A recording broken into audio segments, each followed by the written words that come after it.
Jai Gurudev. Good morning, everyone. My name is Someshwar. I welcome all of you on behalf of Art of Living Organization to योग Vasishtha morning session. नमस्ते, मैं सोमेश्वर आप सभी का art of living संस्था की तरफ से योग वाशिष्ठ के सुबह के सत्र में स्वागत करता हूँ। रोज की तरह आज के सत्र की भी शुरुआत हम लोग 3 बार ओंकार का उच्चारण करके करेंगे। We will begin our session by chanting Om 3 times. अपने सारे जूम के पार्टिसिपेंट, अपने सारे यूट्यूब के व्यूवर्स और अपने सारे फेसबुक के व्यूवर्स, इन सभी का भी आज के इस सत्र में स्वागत है। आज का अपना विषय रहेगा, टुडे वी आर ऑन 138 जो चैप्टर है, सब चैप्टर, और 139 मैंने दोनों 138 और 139 139 दोनों भी सब चैप्टर हम लोग यहाँ पे आज कवर करेंगे। आपका आज का अपना विषय रहेगा समत्व बुद्धि जो है, यह समत्व बुद्धि ही शास्त्राभ्यास का क्या है, फल है। इस बात को हम लोग यहाँ पे देखेंगे। फिर जो अपने आत्मज्ञानी होते हैं वो क्यों कर्म करते रहते हैं, क्या उनके कर्म करना या क्रिया करना, क्या करते, क्रिया करते या कर्म करते, क्या करते, तो वो सारी बहुत सारी ज्ञान की बातें भी यहाँ पे दोनों सत्रों में आती है। तो यह सिलेबस वाइज यही रहेगा कि मैं आशा करता हूँ कि आपने यह 138 नंबर का जो चैप्टर है समत्व बुद्धि यही शास्त्राभ्यास का फल है, इसमें कई सारे टॉपिक्स कवर होते हैं। कौन से टॉपिक्स कवर होते हैं? अनुभव सिद्ध चेतना को नकारते हैं वो जड़वादी, वो मेंढक प्रवृत्ति के भांति होते हैं। निर्विक्षेप जो सुख स्थिति के कारण वो समत्व ही है। समचित्त महात्मा को देव भी पसंद करते हैं। देन नेक्स्ट जो चैप्टर आता है वो साधक और जो सिद्ध रहते उनकी विविध जीवन शैली कैसे होती है उसके बारे में यहाँ पे चर्चा हुई। तो ज्ञानी पुरुष कर्म करते हैं, क्या करते हैं, कैसे करते हैं। वैराग्य ही सर्व साधनों का सार है। सिद्ध और देवों के 2 प्रकार के लोग होते हैं। कौन से होते हैं? संकल्प सिद्ध लोग, अदृढ़ संकल्प आकार नहीं लेता। इस तरह से कुछ टॉपिक्स, इंपॉर्टेंट टॉपिक्स दोनों सब चैप्टर में यहाँ पे कवर होते हैं। तो उस दोनों सब चैप्टर के ऊपर अब हम लोग चर्चा करेंगे। लेट्स ऑल सिट कंफर्टेबली, सब लोग आराम से बैठ जाए, रीढ़ की हड्डी सीधी कर ले, गर्दन सीधी कर ले, कंधों को ढीला छोड़ दे। एक साधारण सांस अंदर ले और छोड़ दे। चेहरे पे एक तृप्ति का भाव, समाधान का भाव।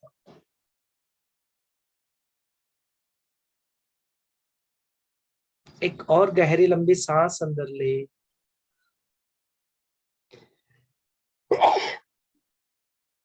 और धीरे धीरे छोड़। सांस को छोड़ते छोड़ते सब कुछ छोड़कर खाली। ओमकार उच्चारण के लिए गहरी लंबी सांस अंदर ले। ओम।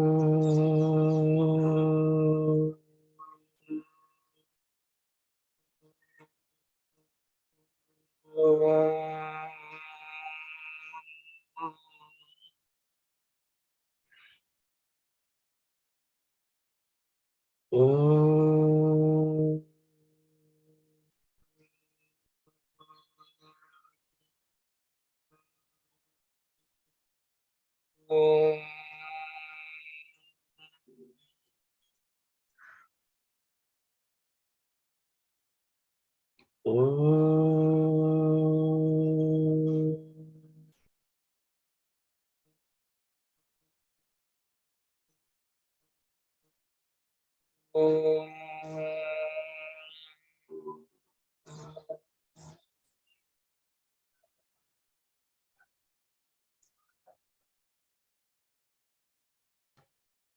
Slowly and gradually you may open your eyes. धीरे धीरे अपनी प्यारी सी आंखें खोल सकते हो। चलिए इस सत्र को भी आपके हवाले कर देते हैं। आपके मन में इन दो जो चैप्टर है, सब चैप्टर, उसमें से कुछ प्रश्न है तो उन प्रश्नों को प्रस्तुत कर सकते हैं। इससे रिलेटेड जो अपना वीडियो जो है वो 154 नंबर का वीडियो जो है, जो YouTube के ऊपर अपलोड कर दिया गया है, उसके लिंक्स यह वीडियो जब अपलोड होगा तो उसके डिस्क्रिप्शन में भी आपको मिल जाएंगे। तो इट्स अ गुड आइडिया कि जब यदि आप इस चैप्टर को पढ़ लेते, किसी भी बुक से, हिंदी, इंग्लिश, मराठी, जो भी बुक आपके पास है उससे पढ़ लेते इस टॉपिक को, और जो 154 नंबर का वीडियो जो है उसको देख लेते, तो यह प्रश्नोत्तर का सत्र अच्छे से समझने के लिए आपको क्या होगा, हेल्प होगा। तो चलिए इस सत्र को अभी आपके हवाले कर देते हैं। यदि आपके मन में कोई भी प्रश्न है तो उनको जरूर आप यहाँ पे पूछ सकते हैं। Over to you all. जय गुरु।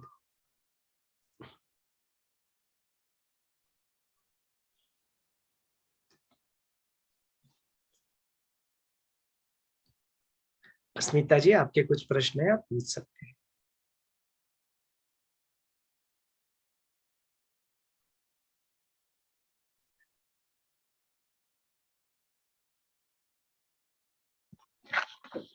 जय गुरुदेव। ये जो सेशन चल रहा है बहुत सुंदर, हमको ट्रेनिंग मिल रही है। आप बहुत सुंदर ट्रेनिंग दे रहे हैं।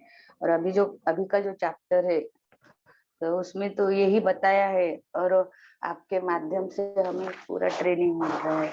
बहुत अच्छा लगता है कि हमें अभी जो सीखा कि जो जो जुटता है वो सब अभी सभी गुरु ही है, सभी प्रभु है, सभी ईश्वर है।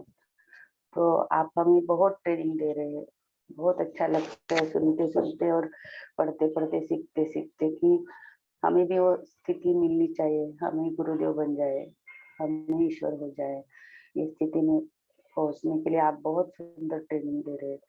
Thank you so much. पहले ही आपका मैं थैंक यू कर देती, क्योंकि बहुत जो आवश्यक है हमारे जीवन में वही हमको आपसे माध्यम से मिल रहा है। Thank you so much Someshwar ji. इसमें आप सभी का कमिटमेंट भी छुपा हुआ है स्मिता जी, तो hats off to your commitment कि आप सब लोग यहाँ पे रोज आते हैं, इतना समय इसको देते हैं और इस सत्र को आगे बढ़ाने में आप हेल्प करते हैं। तो thanks to all of you.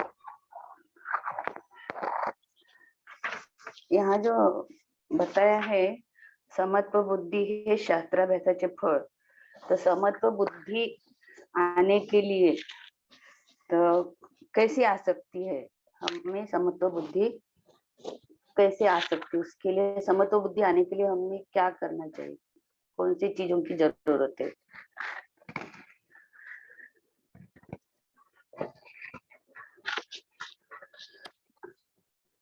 और बाद में यहाँ है निर्विक्षेप सुख स्थितीचे कारण समत्व।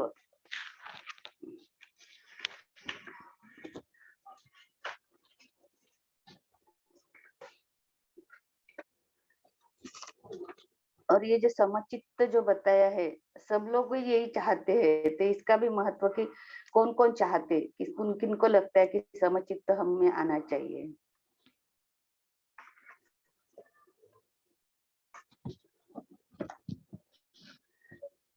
और ये समत्व जो बताया है उसके में एक सेंटेंस है, तो इसका एक्सप्लेन कर देना ये सेंटेंस का। रामा, हे समत्व सर्व द्वंद्वांच्या उपशमाची पराकाष्ठा आहे। या वाक्याचं एक्सप्लेनेशन द्याल। समत्व सर्व रेफरेंस द्वंद्व। रेफरेंस बताइए कहाँ पे आता है। 747 747, ओके। पहला ही पैरा है, 6th लाइन ऊपर में, सेकंड कॉलम में। हाँ, पढ़िए राम, उसको। है जो डार्क बोल्ड मी दिया है वो पढ़ती हूँ। या समता रूप मूल्याचे सर्वभूत मैत्री रूप जे पवित्र फल प्राप्त होते, ते सर्व संपत्तींनी सुंदर असून सर्व प्रकारचे सौभाग्य वाढविणारे आहे। रामा, हे समत्व सर्व द्वंद्वांच्या उपशमाची पराकाष्ठा आहे।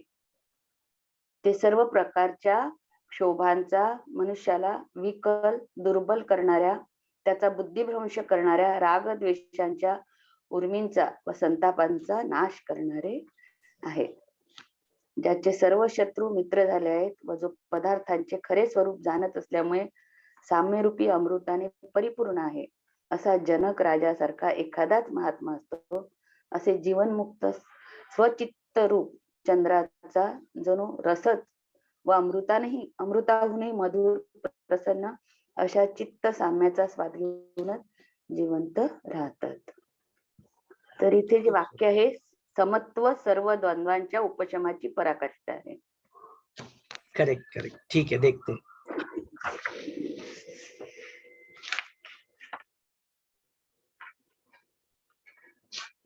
इस चैप्टर में का और 139 का और कोई समाजी वगैरह होंगी संगीता जी, तो ऐसा चाहिए। कंटिन्यू करो क्या? नहीं तो हाँ हाँ, अपने प्रश्न पूछ ले, सारे जो भी प्रश्न है उनको पूछे।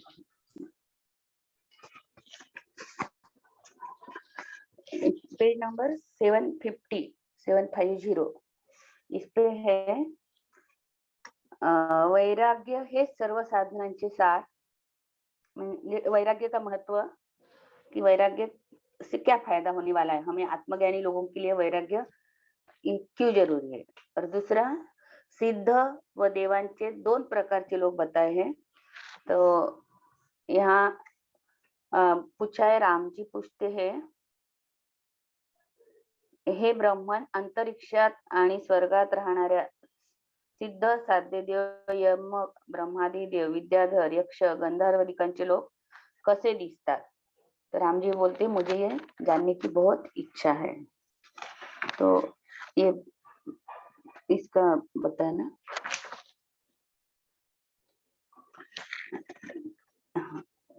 Thank you.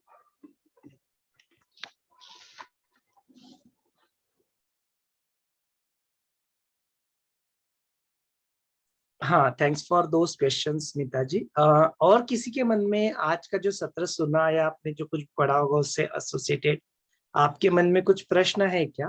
Do you have any questions? Anybody else?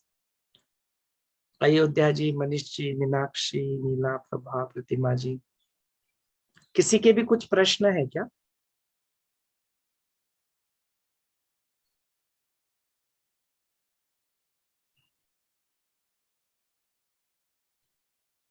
चलिए, जब तक आपके मन में कुछ प्रश्न आते हैं तब तक हम लोग सत्र को थोड़ा धीरे धीरे आगे बढ़ाते हैं। तो हम लोग देख रहे हैं कि किस तरह से वशिष्ठ मुनि अभी प्रभु रामचंद्र जी के जो कई सारे उनके अंदर जो छोटे छोटे प्रश्न है उनके उत्तर स्वरूप उनको और ज्ञान की जो है अलग अलग विषयों में उनको लेके जा रहे हैं। और उससे कई सारे उनके जो मन के अंदर जो प्रश्न है उनको यहाँ पे क्लेरिफाई करते हैं। तो इसमें अभी जो हमने यस्टरडे कल देखा कि अपनी जीवन में गुरु और अपने जीवन में शास्त्र, इन दोनों का बड़ा महत्व होता है। शास्त्र पढ़ते पढ़ते कभी कभी तो बहुत सारा कंफ्यूजन भी हो जाता है। तो बोलते हैं उस वक्त तुम्हारे जीवन में जो तुम्हारे गुरु होते हैं वो तुम्हारे गुरु तुम्हारी शंकाओं को मिटाते हैं, तुम्हारे संदेह डाउट्स जो तुम्हारे मन में होते हैं उसको हर लेते हैं और तुम्हें ज्ञान के प्रकाश में वो लाते हैं। मैंने सही रास्ता जो है तुम्हें अपने जीवन में गुरु दिखा के उस जीवन मुक्त उस मोक्ष की ओर अनायास ही लेके जाते हैं। कई सारे प्रकार के उपाय भी बताते, कई सारे प्रकार का ज्ञान भी बताते, कई सारे प्रकार के टेक्निक्स भी हमें सिखाते हैं। तो हमारा जैसे माँ बाप अपने जीवन में अपने बच्चों की उंगली पकड़ के चलते हैं, वैसे जब आप गुरु का साथ पकड़ लेते हो, जैसे गुरु की उंगली पकड़ लेते हो, तो बोलते इसीलिए बोलते हैं ना कि गुरु माता पिता गुरु बंधु सखा। तो वो आपके माता पिता भी बन जाते हैं, आपके बंधु सखा भी बन जाते हैं। सही समय पे सही मार्गदर्शन आपको अपने जीवन में गुरु देते हैं। तो इसलिए बोलते हैं अपने जीवन में गुरु का बड़ा महत्व है। यह गुरु जो शास्त्र के पठन वाचन श्रवण मनन चिंतन मंथन निधिध्यास इसे जो हमें करने के लिए बताते हैं, बोलते उसका भी अपने जीवन में बहुत महत्व होता है। तो बोलते ऐसे जो सारा जो अभ्यास आप करते हो, सारी जो साधना करते हो, इसका फल क्या? तो बोलते इससे आपकी जीवन में वो ऐसा फल मिल जाता है जिससे आपके जीवन के सारे दुख, आपके जीवन के सारे द्वंद्व जो होते हैं वो सारे द्वंद्व और सारे दुख आपके जीवन से मिट जाते हैं। वो कौन सा फल है? तो बोलते वो जो फल है अपने जीवन में वो होता है समत्व वाला फल। समत्व, समत्व को थोड़ा सा ठीक से समझ लेते हैं। समत्व माने क्या? इक्वानिमिटी। इक्वानिमिटी जिसको कहते हैं, समत्व वाली माने समता वाली बुद्धि जिसको कहते हैं। तो महात्मा बसवेश्वर कहते हैं ना कि महात्मा कोई इंसान बन जाता है ना, तो देखो अपने पूरे जीवन में किसी को देखो ना, तो कपल ऑफ लोग को कोई महात्मा कहा गया। There only few people who are called Mahatma. जैसे महात्मा गांधी है, ना। तो महात्मा बसवेश्वर है, तो उनको समता नायक बोला गया, बिकॉज उन्होंने क्या किया ना, इस पूरे जीवन में उनका जो जो कार्य था उसको पूरा उन्होंने समर्पण किसके लिए कर दिया, तो बोलते इक्वानिमिटी लाने के लिए, समता। जो विषमता जीवन में होती है, कई प्रकार के द्वंद्व यहाँ पे होती है, उस द्वंद्वों को निकाल के सबकी जीवन में वो समता को एस्टैब्लिश करने के लिए उन्होंने अपना पूरा जीवन समर्पण कर दिया। इसलिए समता नायक, महात्मा बसवेश्वर को समता नायक भी कहता है, इसलिए उनको महात्मा भी कहते हैं। तो यहाँ पे उस सारी चीजों का वर्णन यहाँ पे आता है कि वो समता माने क्या, वो समत्व माने क्या, वो इक्वानिमिटी माने क्या, वो अपनी जीवन में कैसे किसी भी की भी जीवन में वो प्राप्त हो सकती है, वो समता, वो इक्वानिमिटी के बारे में यहाँ पे इस चैप्टर में बात करते हैं। तो बोलते क्या होता है अपने जीवन में, जब भी हम लोग अपने जीवन में कुछ कार्य करने लगते हैं, इस जीवन में आते हैं, फिर कहीं से तो कुछ तो हमको सुनने को मिलता है, कहीं से कुछ पढ़ने को मिलता है, बेस्ड ऑन आपका जिस पर्पस के लिए, जिस उद्देश्य के लिए जन्म होता है, वैसे भी प्रीवियस जन्मों के संस्कार वो भी यहाँ पे मैटर करते हैं। कई सारे इसका जो एक आउटकम जो आता है, वो सार जो निकलता है, वो आपके एक्शंस को क्या करता है, आगे विचारों को और एक्शंस को क्या करता है, ड्राइव करते रहता है। यह करते करते करते क्या होता है, मन में कुछ तो एक कॉन्सेप्ट तैयार हो जाते हैं, कुछ आइडियाज तैयार हो जाते हैं, और उसके विपरीत यदि कुछ सुनने को मिलता है, जानने को मिलता है, देखने को मिलता है, तो अपना मन उसको स्वीकार कर, अपनी बुद्धि उसको स्वीकार करने में थोड़ा प्रॉब्लम क्रिएट करती है। वो क्या होता है, किसी भी चेंज को क्या करता है, वो जो बुद्धि रहती है उसको क्या करती है, रेजिस्ट करती है। इसलिए कारपोरेट वर्ल्ड में change management is very important subject, है ना। चेंज मैनेजमेंट किसी ऑर्गेनाइजेशन में कुछ बदलाव लाना है। जैसे कि एक एग्जाम्पल के तौर पे यदि रखना चाहूँ तो 1999 की यह बात है, जब मेरा एमटेक खत्म हो गया था आईआईटी से, एंड देन मैंने टीसीएस ज्वाइन किया था, टाटा कंसल्टेंसी सर्विसेज। तो त्रिवेंद्रम में उसका ट्रेनिंग था, त्रिवेंद्रम में 2 महीने का ट्रेनिंग लेके मेरा पोस्टिंग फिर बॉम्बे में हुआ, मुंबई में। तो फिर जो पहला ही जो प्रोजेक्ट जीवन में मिला वो था बैंकिंग का प्रोजेक्ट। जरा सोचो कि मैकेनिकल इंजीनियर, सिस्टम्स इंजीनियरिंग में एमटेक किया, आईआईटी से पढ़ा, उसके बाद में प्रोजेक्ट कौन सा मिला, बैंकिंग, जिसके बारे में एबीसीडी भी हमें पता नहीं है, एक्सेप्ट जो अपना जीवन में जो कैलकुलेशंस करते हैं, थोड़ा बहुत इधर उधर सेविंग बैंक अकाउंट होता है, उसके अलावा इसके बारे में, बैंकिंग के बारे में कुछ भी नहीं पता था, नथिंग। ऐसे प्रोजेक्ट में फिर आपको डाल दिया जाता है, and then you go and work, और पता लगता है कि जो सामने वाले जो लोग हैं, जहाँ पे तुम वो सॉफ्टवेयर इंप्लीमेंट करने वाले हो, उनको कंप्यूटर के बारे में फोबिया, माने वन ऑफ द पर्सन जो था उसको कंप्यूटर देख के वोमिटिंग सेंसेशन होता था। फोबिया नहीं होता पानी का फोबिया, हाइट का फोबिया, उसको कंप्यूटर का फोबिया था। उसको लग रहा था अभी मेरा जॉब तो जाने ही वाला है। माने सामने वाले इंसान जहाँ पे तुम उसको इम्प्लीमेंट कर रहे हो, उनमें से कुछ लोग तुमको इस नजर से देख रहे कि कौन आ गए, हमारे दुश्मन, कौन आ गए हमको ये सब कुछ करने के लिए। अच्छा खासा लेजर में चल रहा था, इट वाज सो, 40 साल से यही कर रहे थे, अब सडनली ये डिजिटाइजेशन करने आ गए यहाँ पे, अब हमारी नौकरी चली जाएगी, अब कंप्यूटर, माने वो किस दृष्टिकोण से आपको देख रहे थे। अच्छा, सिर्फ इसी दृष्टिकोण से देखने वाले ही लोग होते हैं क्या, नहीं नहीं, कुछ लोग जो होते हैं क्यूरियस होते हैं, वो आके तुमसे पूछेंगे, जानने का प्रयत्न करेंगे, समझने का प्रयत्न करेंगे, दे विल एनकरेज यू, उस तरह से। तो आपको सारे प्रकार के लोग वहां पे मिलते हैं, सारे प्रकार के जीवन में लोगों को देखने को मिलता है। तो बोलते हैं अपना जो कार्य जो चल रहा है उस कंफर्ट जोन से बाहर आने के लिए सदा सदा रेजिस्टेंस होता है ना।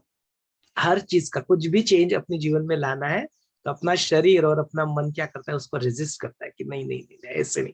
सडनली योग वशिष्ठ के सूत्र कहीं पे शुरू हो जाते हैं, और सुनने को मिलता है फर्स्ट टाइम, या गुरुदेव के सानिध्य में जाते तो सुनने को मिलता है, अरे ये जगत तो मिथ्या है, this world is just like a dream game. And suddenly अपना जो अंदर का जो कॉन्सेप्ट रहता है इस जगत के बारे में, वो एकदम से टूटने लगता है। तो पूरा फोर्स लगा के उसको क्या करते हैं, रेजिस्ट करने लगते हैं। तो यह सारी जो चीजें अपने जीवन में क्या करती है, द्वंद्व क्रिएट करती है, इट क्रिएट्स द द्वंद्व। जो दो चॉइसेस होती है उनके बीच में कॉन्फ्लिक्ट का निर्माण हो जाना, इसको द्वंद्व कहा जाता है। द द्वंद्व बिटवीन अच्छा बुरा, तेरा मेरा, द द्वंद्व बिटवीन रियल एंड अनरियल, सत्य क्या है असत्य क्या है, ये सारे जो है अपने जीवन के सारे द्वंद्व होते हैं। तो एक से दूसरी की तरफ दृष्टिकोण को शिफ्ट करने में जो चेंज होता है, वो चेंज हमेशा क्या करता है, रेजिस्टेंस करता है। और फिर कुछ जो रेजिस्ट करता है वो फिर परसिस्ट भी करता है, वही फिर रह जाता है ना। ये तो हमने आर्ट ऑफ थिंक के जो बेसिक कोर्स है हैप्पीनेस प्रोग्राम, उसमें ही देखा, वॉट एवर रेजिस्ट फिर क्या करते हैं, परसिस्ट करता है। तो इसलिए बोलते हैं रेजिस्ट मत करो, स्वीकार करो उसको। स्वीकार is the very powerful tool अपने जीवन में। एक्सेप्टेंस जो होता है, स्वीकार जो होता है, it's a very very powerful knowledge. तो गुरुदेव ने ऐसे ज्ञान के कई सारे मोती हमें अपने जीवन में दिए कि जो अपने जीवन में अपने इन सारी जो द्वंद्व जो होते हैं उसमें निकालने के लिए हेल्प करते हैं। ऐसे ही कुछ एक जो है उसका एक सॉल्यूशन जो यहाँ पे वशिष्ठ मुनि भी यहाँ पे प्रभु रामचंद्र को बताते हैं कि तुम जो शास्त्राभ्यास करते हो, बोलते हो उससे तुम्हारे जीवन में क्या हो जाता है, तुम्हारे जीवन में वो समत्व आ जाता है, वो समता तुम्हारे आ जाते हैं, वो इक्वानिमस स्टेट तुम्हारी आ जाती है, जिससे क्या होता है, तुम्हारे जीवन के सारे द्वंद्व जो होते हैं वो द्वंद्व क्या होते हैं, नष्ट हो जाते हैं। यू आर वेरी क्लियर, या आपकी शायद कुछ चॉइस नहीं बचती, फिर उस आपके क्षण में, उस क्षण में नीड ऑफ द आवर जिसको कहते हैं, उस क्षण में जो कार्य आवश्यक करने होते हैं विदाउट एनी इनहिबिशन, क्या कहेंगे लोग ये ना सोचते हुए, ना कुछ प्रोटोकॉल नहीं, कुछ नहीं, आपके जीवन में जो क्षण में जो आवश्यक है उस कार्य को आप बिना किसी रोक टोक के, बिना किसी द्वंद्व के अपने जीवन में क्या कर पाते हो, कर पाते हो। और यही तो होता है 100%। अपने जीवन में कुछ 100% यदि कुछ देना है तो बोलते वो जब तुम्हारे जीवन में समत्व आ जाते हैं तो होने लगता है। तो ये समत्व है क्या, किस चीज के बारे में समत्व, तो बोलते हैं ऐसे जीवन में जो चलते चलते चलते चलते अपने जीवन में जो अलग अलग प्रकार के विचार अपने जीवन में आते हैं, तो फिर क्या बन जाता है, एक विचार को पकड़ के हम लोग क्या कर लेते हैं, उसका संकल्प बना लेते हैं। तो बोलते फिर उस संकल्पों को पूरा भी नहीं होता है, दूसरा विचार आता है उसको भी पकड़ लेते हैं, फिर वो विकल्प बन जाता है। तो अपने जीवन में क्या बन जाते हैं, इट बिकम्स द चॉइसेस। शादी करूं या ना करूं, जॉब करूं या बिजनेस करूं, ना कितने प्रकार के जो अपने विकल्प अपने अंदर आते हैं। ये फिर बिजनेस करूं तो कौन सा करूं, ये करूं वो करूं। शुरुआत तो बिल्कुल तुम्हारी जो एडमिशन जो होती है उससे ही हो जाती है, मेरी जीवन में क्या।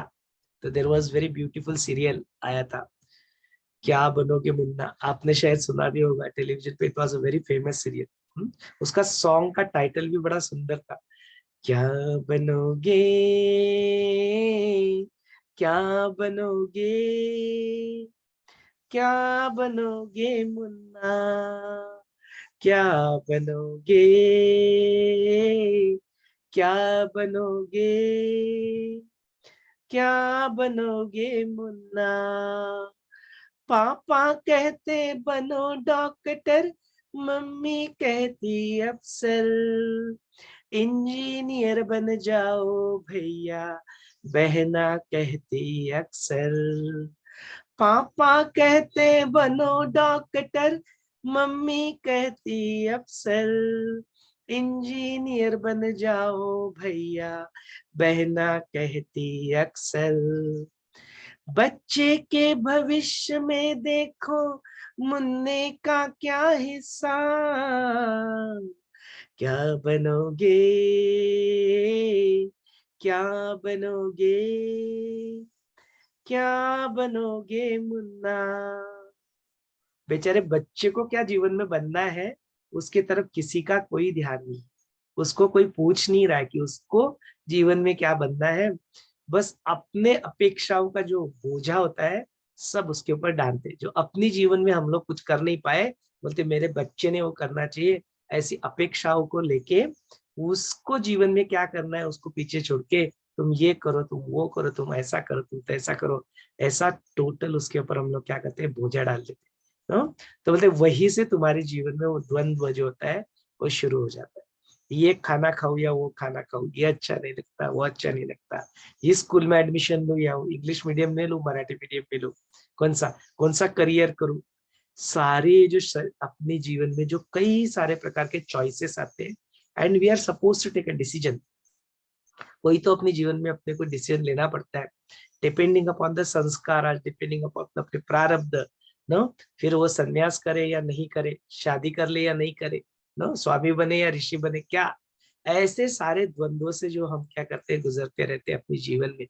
बोलते यह सारे जो द्वंद्व, यह सारे जो चॉइसेस कब खत्म होते हैं? तो बोलते हैं जब तुम शास्त्रों का पठन करते हो, शास्त्रों का अभ्यास करते हो, तुम्हारे जीवन में गुरु आ जाते हैं, वो सही मार्ग को तुम्हारे जीवन में बताते हैं, अपने जीवन से तुम्हारे सारे चॉइसेस खत्म हो जाते हैं, सारे जीवन के जो द्वंद्व होते हैं वो सारे जीवन के द्वंद्व खत्म हो जाते हैं, जीवन में तुम्हारे जो कॉन्सेप्ट्स होते हैं, सारे आइडियाज, सारे कॉन्सेप्ट्स को, आपके कॉन्सेप्ट्स अबाउट पाप पुण्य, आपके कॉन्सेप्ट्स अबाउट तेरे मेरे, आपके कॉन्सेप्ट्स अबाउट दुख और सुख, आपके कॉन्सेप्ट्स अबाउट सत्य और असत्य, आपके कॉन्सेप्ट्स अबाउट रियल और अनरियल, जो सारे जो कॉन्सेप्ट होते हैं वो टूट के एक तत्व अभ्यास, उस अद्वैत में जब आप आ जाते हो, तब आपकी जो दृष्टि है वो सम वो दृष्टि हो जाती है।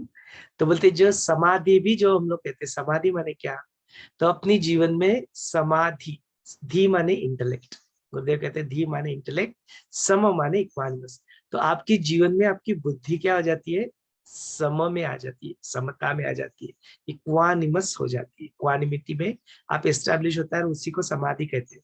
माने अभी समाधि में किसी भी प्रकार की कोई अवस्था नहीं, ना जागृत अवस्था, स्वप्न अवस्था, ना सुषुप्ति अवस्था, you are under the equanimous state, equanimous बुद्धि। आपकी बुद्धि जो है वो आपकी बुद्धि आपको कोई किसी भी प्रकार से किसी भी चीज के लिए रोक नहीं रही, it's not stopping you to do this और टू डू दैट, ये नहीं, मन में कोई चंचलता नहीं बची, अभी तुम्हारा मन पूरी तरह से शांत हो गया, इसलिए क्या कहा गया है, जो उपशम जिसको कहा थे, हमने उपशम प्रकरण में उपशम के बारे में डिटेल में हमने चर्चा भी की, वर्णन भी किया, बोलते इस जैसे विवेक की पराकाष्ठा क्या होती है, प्रज्ञा, देन तुम्हारा जो प्रेम होता है, उस प्रेम की पराकाष्ठा क्या होती है, तो बोलते भक्ति, बोलते उसी तरह से तुम्हारे जीवन में जो तुम उपशम, अपना शांत पीस ऑफ माइंड, जो उपशम की जो प्रक्रिया अपने जीवन में लाते हो, उसकी पराकाष्ठा, pinnacle of your उपशम,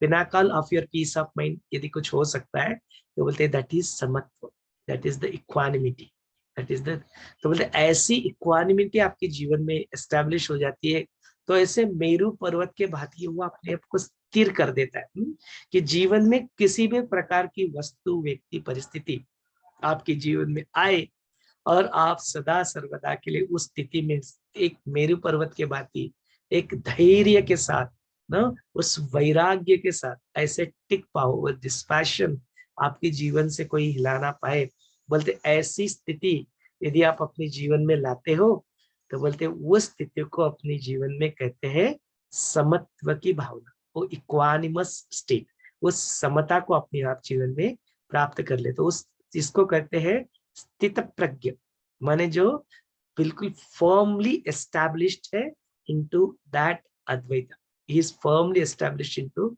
that self, अपने ही चैतन्य में जो सदा सर्वदा के लिए स्थित है, उनके चेहरे का स्माइल कोई छीन नहीं सकता, उनको जीवन में कोई प्रभावित नहीं कर सकता, ऐसे स्वभाव में रहने वाले, स्वयं के साथ जो सदा के चर चर में जो है, जो भ्रमण करने वाले, ऐसे चित्त को शांत करके अपने चैतन्य में स्थित होने वाले, ऐसे स्थित प्रज्ञता को, ऐसे इक्वानिमिटी को, ऐसे समत्व को अपने जीवन में आप क्या करते हो, प्राप्त कर लेते हो, यही तो जीवन मुक्ति है। जीवन मुक्त होने के लिए मरने की आवश्यकता नहीं है, मर के यदि जीवन मुक्त होना है तो उसको विदेह मुक्ति करते हैं, लेकिन सदेह मुक्ति यदि प्राप्त करना है, उस मोक्ष को प्राप्त करना है, तो इस समता को अपने जीवन में लाना पड़ेगा, इस समत्व को, इस इक्वालिटी को अपने जीवन में लाना पड़ेगा। पता है जब तुम्हारे जीवन में ऐसी समता आ जाती है, तब पूरा संसार आपका बन जाता है, the whole world belongs to me, वसुधैव कुटुंबकम, संगच्छत्वम, फिर आप कौन से धर्म के हो, आप कौन सी जाति से बिलोंग करते हो, आपका बैकग्राउंड क्या है, आप कौन से टेक्नोलॉजी से पढ़े हो, आप वकील हो, डॉक्टर हो, इंजीनियर, कोई फर्क नहीं पड़ता, दिखता तो सिर्फ एक है, एक चैतन्य, एक ही आत्मा सब जगह पे दिखता है, फिर आप मेल हो, फीमेल हो, आप पशु हो, पक्षी हो, क्या हो, बोलते पेड़ हो, कुछ भी हो, पत्थर हो, वो सब जगह पे आपको एक ही चैतन्य जो है, एक ही एनर्जी है, बोलते वो एक ही चैतन्य आपको नजर आता है। ऐसी समत्व की बुद्धि को आप प्राप्त कर लेते हो, और ये सारा जो आप प्रयत्न करते रहते हो, उन सारे प्रयत्नों का जो फल है, बोलते वो फल क्या है, बोलते सारे प्रयत्न का फल वही है कि तुम्हें अपने जीवन में सारे द्वंद्व, सारे सुख दुख, सारे पाप पुण्य, सत्य असत्य, अनरियल रियल, ये सारे द्वंद्व आपके जीवन से समाप्त होके you establish yourself into equanimous state. ऐसे समत होती है, ऐसी ज्ञान की समाधि लग जाती है। बोलते हैं ना ज्ञान की समाधि लग जाए। ज्ञान की समाधि लग जाने माने क्या, आपकी बुद्धि जो है वो सम में आना, इक्वानिमस स्टेट में आना और रहना, वैसे ही रहना, उसको कहते हैं ज्ञान की समाधि। तो बोलते हैं मेडिटेशन जो हम लोग करते हैं, ध्यान धारणा करके मेडिटेशन करते हैं, बोलते वो कुछ समय के लिए तो रहता है, उसके बाद उसका इफेक्ट भी रहता है। लेकिन यदि 24/7 ऐसे ही बने रहना है तो बोलते हैं उस इक्वानिमस स्टेट, उस समता की स्टेट में आप रहो। इतना सुंदर, इतना सुंदर, इतना सुंदर, कितना मस्त तरीके से यहाँ पे है। तो इसके यहाँ पे क्या बताएगा तो वो भी थोड़ा सा यहाँ पे देख लेते हैं। तो यहाँ पे वशिष्ठ मुनि कहते हैं, हे रामा, ऐसा सूर्य और समुद्र जो एक दूसरे के सामने आता है, दोनों की इच्छा होती है ना होने के बावजूद भी जिस जल में उसका प्रतिबिंब स्वच्छ प्रकाश के बाद दिखने लगता है, वैसे ही यह मुमुक्षु और जो शास्त्र का संबंध जब शास्त्र में वर्णन किया जाता है तो उनकी बुद्धि स्थिर होने के भाव से, अनुभव सिद्धता से वो प्रकाशित हो जाते हैं।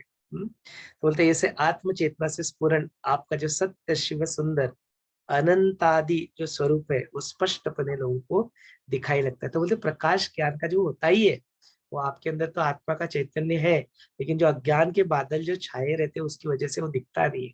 बोलते जैसे ही अज्ञान के बादल छटे तो बोलते वो अंदर का जो ज्ञान का प्रकाश है, जो आत्माराम है, वो प्रकाश अपने आप, वो आनंद, वो शांति, वो सब कुछ अपने आप फैलने लगता है, स्पष्ट तरीके से दिखता है। जैसे सूर्य और समुद्र एक दूसरे के सामने आता है, दोनों अलग अलग होने के बावजूद भी जो जमीन के आसमान से अंतर जो इसका करते हुए भी शास्त्रों के विवेक से देह में उपाधि रहित अद्वितीय आत्म तत्व का ज्ञान जो स्वभावता होता है वही वहां पे फिर क्या करता है, ऑब्वियस तरीके से वहां पे दिखने लगता है। तो बोलते जैसे कोई छोटा सा बालक है, अपना जो मिट्टी का जो ये होता है उसको उठा लेता है और पानी के साथ उसको क्या करता है, रब करते रहता है, बोलते हैं उसको घिसता है। तो फिर क्या होता है, धीरे धीरे धीरे उसके अंदर पानी डालता रहता है, रब करता है, पानी डालता है, रब करता है। तो फिर क्या होता है, वो धीरे धीरे धीरे धीरे जो मिट्टी का जो होता है जो होता है वो पूरा तरह से उसमें विलय होके फिर वो पानी के साथ पूरा साफ हो जाता है। तो बोलते यही जो होता है अपना शास्त्रार्थ होते हैं, अपने वाचन श्रवण मनन चिंतन विद्या जो कंटिन्यूअसली जो चलता है, बोलते ये ऐसे अज्ञान के जो मल होता है, ऐसे अज्ञान के मल को धीरे धीरे धीरे धीरे धोते धोते फिर जो बचता है फिर वही ज्ञान का प्रकाश, वही अवशिष्ट चैतन्य वही स्थित रहता है। ऐसे ही जो ज्ञानी पुरुष होते हैं शास्त्रों की वजह से विविध जो सिद्धांत होते हैं उसके श्रवण मनन करके स्वतः के स्वयं के अनुभव के ऊपर जो परीक्षण करते रहते हैं, ऐसे आत्म विचार से परम शुद्धि को प्राप्त कर लेते हैं। वेदोपनिषद जो महावाक्य है उन सिद्धांतों का जो यह सारभूत रस है, ऐसे आत्मज्ञान को वो प्राप्त कर लेते हैं। ऐसे हे रामा, शास्त्रों से प्राप्त होने वाला ये रस उसके रस से भी कई गुना ज्यादा अनुभव सिद्ध और मधुर होता है। अलग अलग प्रकार के 10 दिशाओं में आकाशों में जो प्रकाश जो विंतिक और परार्थित होकर अभिव्यक्त होता है, उसके भिन्न और प्रकाश संबंध प्रकाश स्पष्ट अनुभव आता है। ऐसे ही नित्य अभिव्यक्त स्वयं प्रकाश रूप होने वाला आत्मज्ञान श्रवण करने से उत्तम योग्यता का पुरुष और उसका सम्मिलन का स्पष्ट अनुभव हमें होने लगता है। बोलते ऐसे अनुभव सिद्ध चेतना को जो नकारते हैं वो बोलते हैं वो मिंडुक प्रवृत्ति के जो लोग होते हैं, वो क्या करते हैं पता है, कि उनका जो अनुभव है उसी को लेके पकड़ के लेके बैठ जाते हैं, उसके अलावा और कुछ जीवन में होता है या नहीं हो सकता उसके लिए संभावनाओं को वो जगह ही नहीं देते। तो बोलते जो किसी मेंढक जो वेल में है जिसने अपने जीवन में कभी प्रकाश को देखा ही नहीं, उसको यदि पूछे तो बोलते वो तो जगत अंधकारमय ही है। बोले क्यों, उसने देखा ही नहीं, उसने जाना ही नहीं। तो बोलते उस प्रवृत्ति को बोलते मेंढक प्रवृत्ति, है ना, फ्रॉक की जो प्रवृत्ति होती है वैसे। तो बोलते उस मेंढक प्रवृत्ति से बाहर निकलो और देखो कि इस जगत का पसारा क्या तो ऐसे सारी चीजों के लिए जैसे योग वशिष्ठ जो है डिस्कवरी प्लस पे there is how the universe work करके एक वेब सीरीज है, तो इस सबको देखो, कई सारी चीजें ना आंखें खुलती है कि it is such A in depth thing कि हम लोग क्या जानते हैं, अभी तक कुछ भी नहीं जानते, बहुत ही कम अपने जीवन में कुछ जाना हुआ है। तो इस छोटी सी अल्पमत की जो बुद्धि है उससे बहुत ही हम लोग कम इस संसार के बारे में, इस अनंत इसके बारे में हम लोग जान सकते हैं। मतलब ऐसे सारे प्राणियों में जो संविद, जो बुद्धि रूढ़ होती है, अनुभव सिद्ध होने से जो महात्माओं ने बताया हुआ जगत का नित्य संविदात्मक शुद्ध चेतना स्वरूप ना कबूल करके उसको नकार के जो केवल भ्रामक नाम रूपानुभव को प्रमाण मानते हैं, संविद नित्य नहीं है, मूल नहीं है, शरीर ही उसका कारण है, जड़ ही उसका उपादान है, ऐसे या जड़ जो आत्मा है उसी का गुण है, ऐसा व्यर्थ करके वो उसके पीछे मोहित होते रहते हैं। ऐसे सर्व जो लोग होते हैं उस आत्मवादियों के सभा की चर्चा में ये भाग लेने के लिए योग्य भी नहीं होते, बोलते they are not even eligible to sit and do चर्चा ऑन दिस ना। कारण उन्मत्त शुद्ध वह जो नहीं रहता, ऐसे अमत्त यथार्थदर्शी ज्ञानी होते हैं, उसकी परस्पर संभाषण और चर्चा होगा कैसे, बोलते देयर विल नॉट बी। एक नॉर्थ पोल एक साउथ पोल की तरह ना, वो क्या करेंगे वहां पे, ये करेंगे। बोलते ऐसे विद्वानों का जो संवाद कथा में जो सर्व संचय का नाश नहीं होता, ऐसे तीनों लोकों में मूर्ख सभा ही उसकी समझना चाहिए। ऐसे प्रत्यक्ष प्रमाण के ऊपर जो निष्ठा रख के जो अज्ञानी होते हैं, ऐसे अनुभव का अर्थ लगाने का कोशिश करते हैं, विवेकादि निकेश के ऊपर मूल्यमापन करने के लिए वो तैयार नहीं होते, ना उनके पास कोई साधन होता है। वैसे नास्तिक मनुष्य श्रुति उपनिषद प्रमाणों से बताया हुआ प्रत्यक्ष दिखता नहीं, इसलिए ग्राह्य नहीं धरते।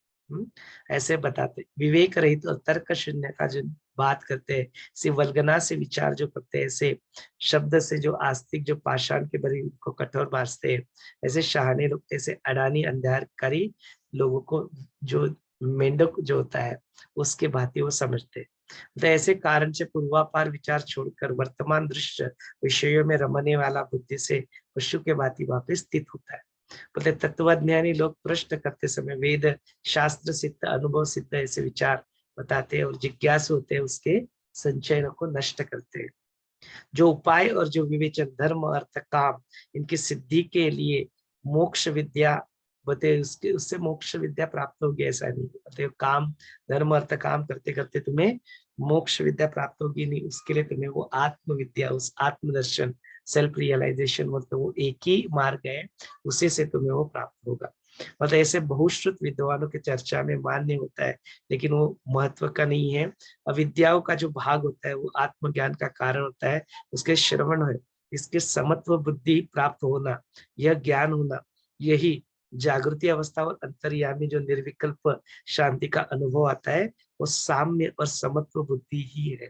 उसी के कारण यह अनुभव तुम्हें अपने जीवन में आता है, वो शास्त्रों से प्राप्त होता है। तो ऐसे जो शास्त्र होते हैं, ऐसा शास्त्र का जो अभ्यास कर्म है, ऐसे शास्त्र का अभ्यास करना, इस पृथ्वी स्वर्ग ब्रह्मलोक सर्व सुखों से श्रेष्ठ सार्वभौम ऐसा मोक्ष अनादि सुख गुरुमुख से सुनने में जो शास्त्रार्थ होता है, उसके बोध से मिलने में, सत्य समागम से श्रम दमादिक नियमों का पालन करने का उसको यदि जोड़ मिल जाए तो फिर सोने पे सुहागा बन जाता है। तो वो इक्वानिमस स्टेट, उस समत्व को अपने जीवन में प्राप्त करने के लिए वो क्या करता है, हेल्प करता है। तो बोलते हैं ऐसे निर्विक्षेप सुख की स्थिति का जो कारण है वो भी समत्व ही है। यदि अपने जीवन में वो निर्विक्षेप माने किसी भी प्रकार का विक्षेप जिसमें नहीं है, किसमें किसी भी प्रकार की क्षति नहीं है, किसी भी प्रकार का वहां पे अटकाव नहीं है, ऐसा सुख जो सर्वानंद परमानंद जो होते सच्चिदानंद जो सुख को यदि तुम प्राप्त करना चाहते हो तो उसको भी अपने जीवन में यह समत्व लाता है। ऐसे ये रामा इन सारे बोधों का सार जो गमक है मैं पुनः तुम्हें बताता हूँ, इसका कारण सामान्यता पुनः पुनः बताने लायक गोष्ठ यज्ञ पुरुषों में स्थिर होती है। रामा तुम्हें मैंने स्थिति प्रकरण में इसके बारे में बताया, जगत की उत्पत्ति और स्थिति कैसे होती है, ये कैसे भ्रांति मात्र है, इसको मैंने बताया। उसके बाद में मैंने तुम्हें उपशम के बारे में प्रकरण में समूह समदर्शन से सर्व भावों का उपशम कैसे होता है वो भी मैंने बताया।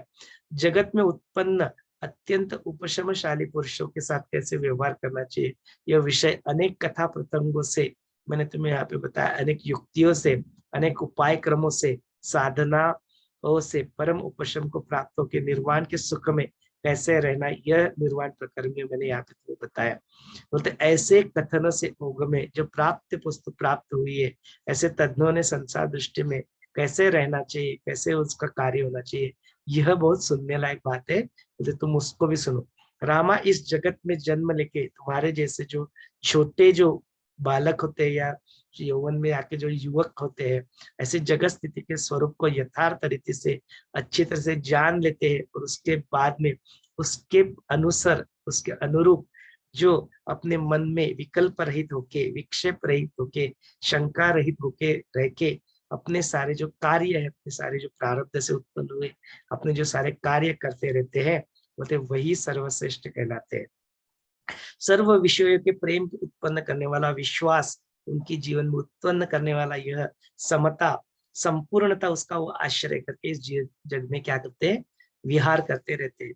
सर्व जगह पे जो एक ही आत्मा है ऐसा देख कर अपने प्रति या दूसरों के प्रति जो सुख चाहिए या दुख नहीं चाहिए, ऐसा जानकर प्राप्त व्यवहार यह लोग क्या करते हैं, अपने जीवन में करते रहते हैं। मतलब यह समता रूप जो मूल्य है, ये सर्वभूत जो मैत्री है, उस रूप को जो पवित्र फल प्राप्त होता है, ऐसे सर्व संपत्ति को सुंदर और सर्व प्रकार के सौभाग्य को बढ़ाने वाला ये होता है। रामा, यह समत्व ही सर्व द्वंद्व की उपशम की पराकाष्ठा है।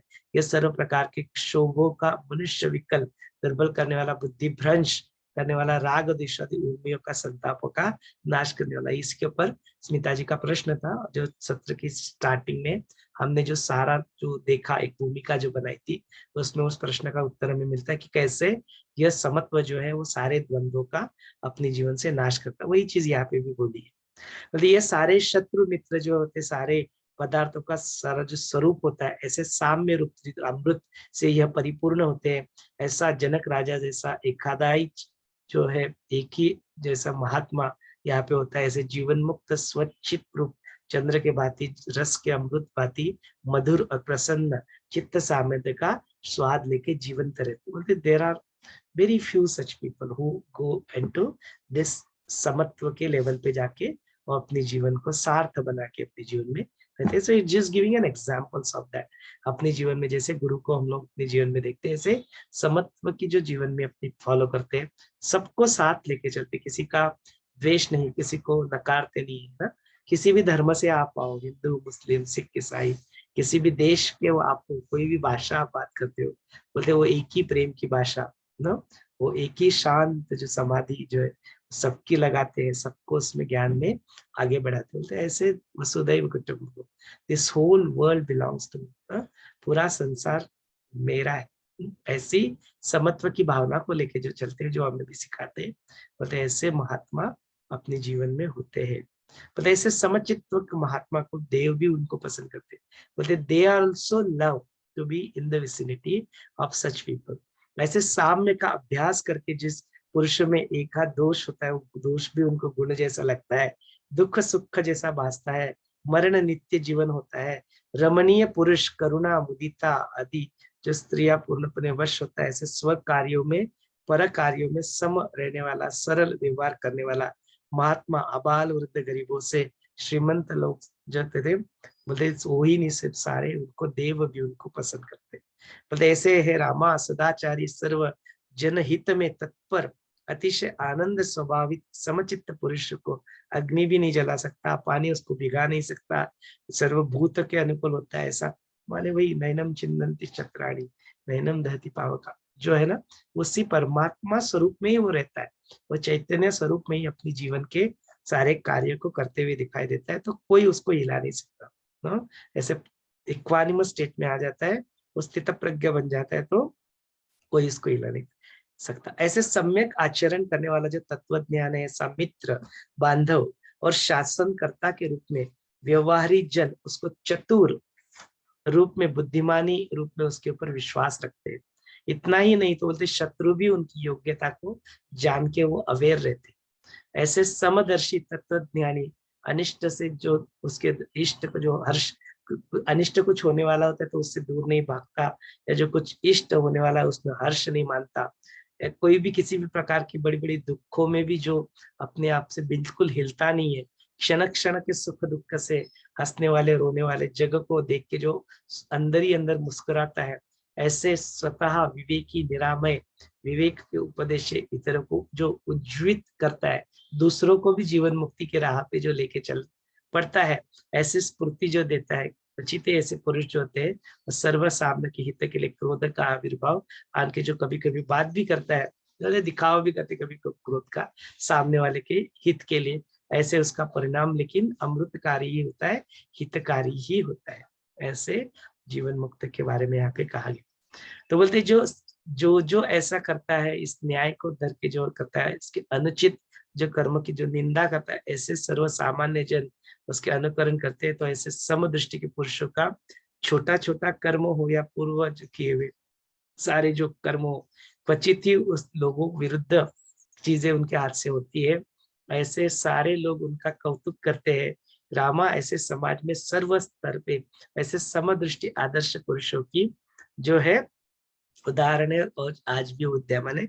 ऐसे लोगों की कथा गाथा लोग प्रेम से गाते हैं, उनके बारे में ही बात करते हैं। ऐसे लोगों के बारे में आत्मचरित्र का पठन किया जाता है, उनके बारे में लोग बात करते हैं, उनकी कथाएं सुनाते हैं। If you see go into Art of Living, ऐसे ही गुरु स्टोरीज कितनी सारी आपको कई सारे जो अपने डिवोटीज है उनके मुख से आपको सुनने को मिलेगी। तो बोलते ऐसे स्थिर समचित्त शिविर राजा ने जो ससाना देता है, अपने स्वतः का मांडी को मांस देके ऐसे शरण के कपोत को पक्ष के प्राण जो, तो ऐसे कई सारे अभी जो संत है उन संतों के यहाँ पे नाम लिए गए। तो बोलते वही जो शिबी राजा की यहाँ पे बात होती है, अंग राजा की यहाँ पे बात होती है, जनक की बात होती है, शाल्व क्षत्रिय राजों की यहाँ पे बात होती है।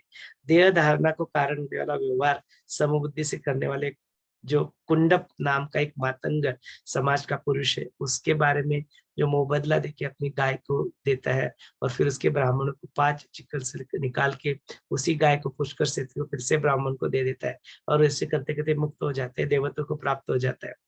तो बोलते इसमें यहाँ पे ना जाति धर्म जात पात इसका कोई बंधन यहाँ पे नहीं है।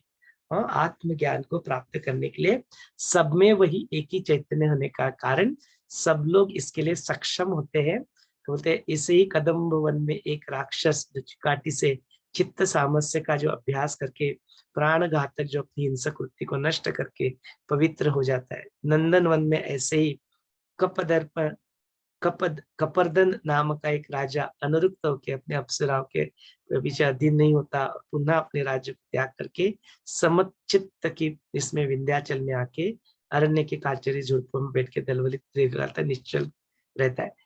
ऐसे जो ऋषि मुनि जो देवों को पूज्य होते हैं, सिद्ध तप के क्लेश से भोग प्राप्ति को उसकी समदृष्टि से उद्विग्न नहीं होते, ऐसे रामा सुबुद्धिमान पुरुष जो लोकी परलोकी सिद्धि को प्राप्त कर लेते हैं, अर्थ धर्मादि पुरुषार्थ सिद्ध होने के प्रयत्न पूर्वक चित्त समता का अभ्यास करते रहते हैं।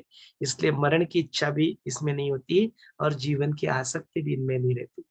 ना मरण की इच्छा होती है, ना जीवन के प्रति कोई आसक्ति होती है। इन बिटवीन दोनों के बीच में कहीं तो एक इनकी स्थिति रहती है।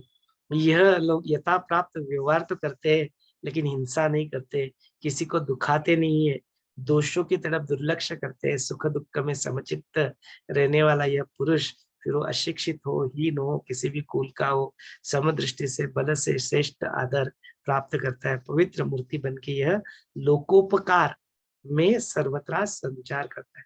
बोलते लोक कल्याण के लिए ही अपने जीवन को फिर ये खपाते हैं, ऐसे ही करते रहते हैं। यहाँ पे अपना 138 नंबर का चैप्टर खत्म होता है। अगला चैप्टर फिर होता है साधक और सिद्धियों की विविध जीवन शैली कैसे होती है। तो यहाँ पे फिर राम जी प्रश्न पूछते हैं, हे भगवान, मतलब ऐसे आत्मज्ञान में रममान होने वाले समत्व बुद्धि के जो मुक्त लोग होते हैं, ये संसार में कैसे रहते हैं, हाउ डू दे बिहेव, कैसे रहते हैं, वो अपने कर्म का त्याग करते हैं या नहीं करते हैं, व्हाट डू दे डू। इसके ऊपर वशिष्ठ कहते हैं, हे रामा, इनके लिए ताज्य और ग्राह्य माने कुछ त्याज्य जो माने जिसको कुछ रिजेक्ट अपने जीवन में करे, या ग्राह्य माने जो अपने जीवन में अपनाए, ऐसी स्थिति नहीं होती है बोलते इनकी। They are beyond that. उनके लिए टाक ऐसे कुछ छोड़ देना, ऐसी अभिलाषा धरना उसको बोलते ग्राह्य।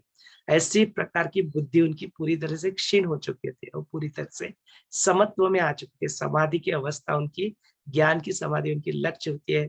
इसलिए बोलते हैं उन क्रिया फिर उस वक्त वो क्रिया त्याग भी क्यों करेंगे, अपने प्रारब्ध से प्राप्त हुए जो कर्तव्य है, उन कर्तव्यों को भी वो क्यों छोड़ेंगे?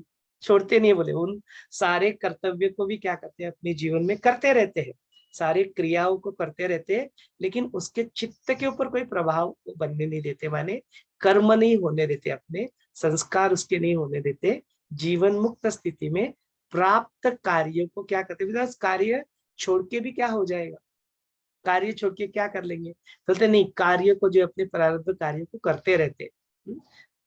तो बोलते ऐसे क्रिया त्याग करके भी उनका क्या उपयोग होगा, बोलते ऐसे क्रिया करने से भी क्या हानि होगी, छोड़ने से भी कुछ लाभ नहीं होगा, और करते रहने से भी कोई हानि भी नहीं होती उनकी ना, बिकॉज वो अपने चित्त के ऊपर उसके इंप्रेशन से नहीं बनने देते।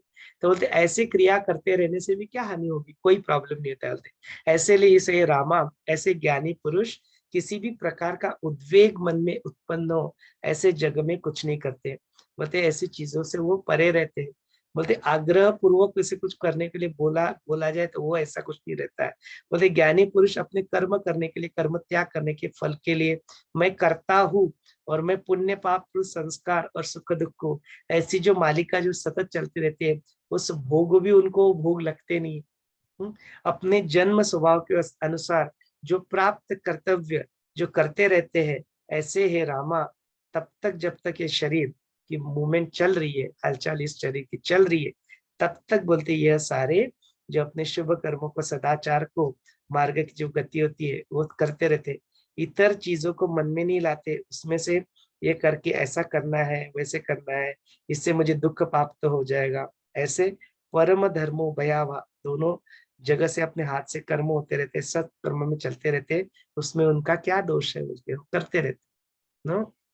उनको किसी चीज का पाप पुण्य, अच्छा बुरा, ये सारे द्वंद्व जो रहते ना, इन द्वंद्वों से अपने आप को क्या करते हैं, मुक्त कर लेते। सारी संकल्पनाएं, सारे आइडियाज, सारे कॉन्सेप्ट्स को तोड़कर मुक्त हो जाते, किसी भी प्रकार का कॉन्सेप्ट या आइडिया उनके मन में स्थिर नहीं रहती। सम निर्विकार निर्मल बुद्धि से जैसे आचरण किया जाता है, सर्वथा निर्दोषी वो आचरण होता है। बोलता है जब तक तुम्हारा जो उसके पीछे का जो इंटेंशन होता है ना, जो हेतु होता है वो मैटर करता है, मतलब तुम्हारे एक्शंस नहीं मैटर करते ना, उसके पीछे का intention carries the meaning to it. तो बोलते उनका जो शुद्ध हेतु रहता है, इसके लिए उनके हाथ से कार्य कुछ भी हो, तो बोलते वो हमेशा वो निर्दोषी होते हैं, ऐसे उनकी सरणी होती है।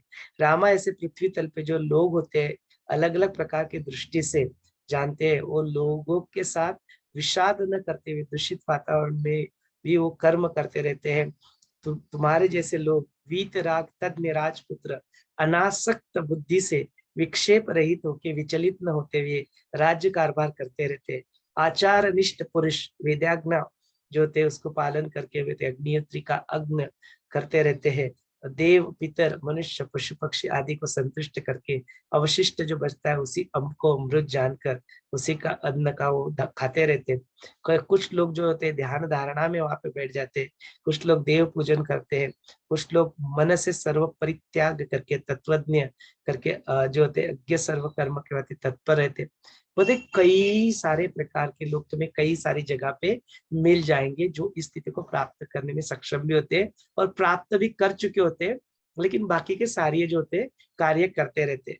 बोलते हैं ऐसे कुछ कुछ जो पुण्यवान महात्मा जो होते हैं वो उनके पास जाके निवास करते हैं, उनके पुण्य का बड़ा संचय रहता है। ऐसे पुण्य क्षेत्र में तीर्थ स्थल में जाके वहां पे निवास करते हैं, किसी मुनि के आश्रम में जाके, तो कोई निर्जन वन में जाके निरुद्र रवि मुग्ध हरिण जिस तरह से संचार करता है वैसे स्थान में रहते हैं। कुछ लोग हिमाचल विंध्य सह्याद्री ऐसे पवित्र प्रवेश पर्वत प्रदेश के दरी खोरी में जाके तप करते हैं। कितने समचित्त का अभ्यास करके पुरुष राग द्वेष का परिहार करके अपना देश अपना जगह छोड़ के अनेक दोषों में स्थानों का आश्रय करते हैं। कितने ज्ञानी जो होते हैं सांसारिक भाव का उच्छेद करके एक वन से दूसरे वन में जाते हैं, गांव से दूसरे गांव में जाते हैं, एक पर्वत से दूसरे पर्वत पे भ्रमण करते हुए दिखते हैं। कित्येक विधिवत संन्यास लेके रूढ़ आचार छोड़ते हैं, कित्येक ब्रह्मचर्यादि आश्रमों में तत्पर रहते हैं। अनेकों अनेक दृष्टि अनेक मार्ग यहाँ पे अपने प्रारब्ध के अनुसार होते हैं और उसकी दृष्टि होते हैं, लेकिन उनकी श्रद्धा उसमें बनी रहती है। और जो होते हैं कुछ लोग उसमें मते प्रमाणे आचरण करते, माने अलग अलग अलग अलग अलग प्रकार के मार्ग है, अलग अलग प्रकार के इन लोगों के व्यवहार होते हैं, अलग अलग जगह पे ये लोग रहते हैं, कोई वानप्रस्थाश्रम में, कोई गृहस्थाश्रम में, कोई संन्यास लेके, नो अलग अलग प्रकार के सारे जगह पे लोग आपको ये दिखाई देते हैं। लेकिन ये सारे के सारे जो होते हैं एक ही गोल की तरफ, एक ही जीवन मुक्त बनने की तरफ ये बढ़ते हैं, जीवन मुक्त हो भी जाते हैं, तब भी अपने कार्यों को ये नहीं रोकते हैं, कार्य को आगे बढ़ाते रहते हैं। ऐसे यह महात्मा देव अंतरिक्ष में वास करते रहते हैं, दैत्यादिक पाताल के प्रदेश में भी होते हैं, कितने सृष्टि में भूत भविष्य जानते हैं, ऐसे कितने मस्तक के ऊपर ज्ञान की शक्ति का विकसित होके सम्यक दर्शन से यह निर्मल होके अज्ञानी अभिमान सदाचार छोड़ के वो व्यवहार अपने परमार्थ को विमुख जाते हैं। जो कुछ लोग जो ऐसे नहीं करते होते, दे मिस द बस। तो बोलते ऐसा सब कुछ प्राप्त अपने जीवन में करने के लिए, तो बोलते सारे साधनों का जो सार है अपने जीवन में क्या आना चाहिए, तो बोलते वो वैराग्य की कुछ तो विरक्ति अपने जीवन में, वैराग्य अपने जीवन में आना, जो विषयों के प्रति जो अपना जो मन है और जो चित्त जो है वो भागते रहता है, उससे अंतर्मुखी बाह्यमुखी छोड़ के वो जो अंतर्मुखी होने की जो प्रक्रिया है, बोलते उस विराग, राग माने विषय और रागों से मुक्ति माने विषयों से मुक्ति, उन इंद्रियों से मुक्ति, उसी को यहाँ पे वैराग्य कहा गया। हाँ, विराग जब राग माने एंगर की बात नहीं हो रही है, वो विकारों में आता है। यहाँ पे विराग, राग माने विषय, विषयों से मुक्ति, बोलते उसको वैराग्य कहते, बोलते वही सारे साधनों का हे रामा सार है। हे रामा, ऐसे जन समूह में जन्म रूप संसार की सागर में तरने वाली इच्छा रखने वाले जो कई सारे लोग अपने जीव से प्रारब्ध अनुसार मनोधारणा से प्रयत्न करते हैं, लेकिन हे बाबा मैं तुम्हें फिर से बताता हूँ, ऐसे संसार का उल्लंघन करने वाले केवल वन में या जन्म में रहते ऐसा इसके महत्व नहीं है, कष्ट करके तप करके मोक्ष करते ऐसा नहीं, क्रिया करके भी या ना करके भी बंधन रहित होते रहते हैं। ऐसे स्नान संध्या ज्ञान धर्मादि सत्कर्म उत्तम पुण्य फल विलक्षण सुख प्राप्त करते, लेकिन संसार में सांसारिक भाव का उल्लंघन उनसे नहीं होता है।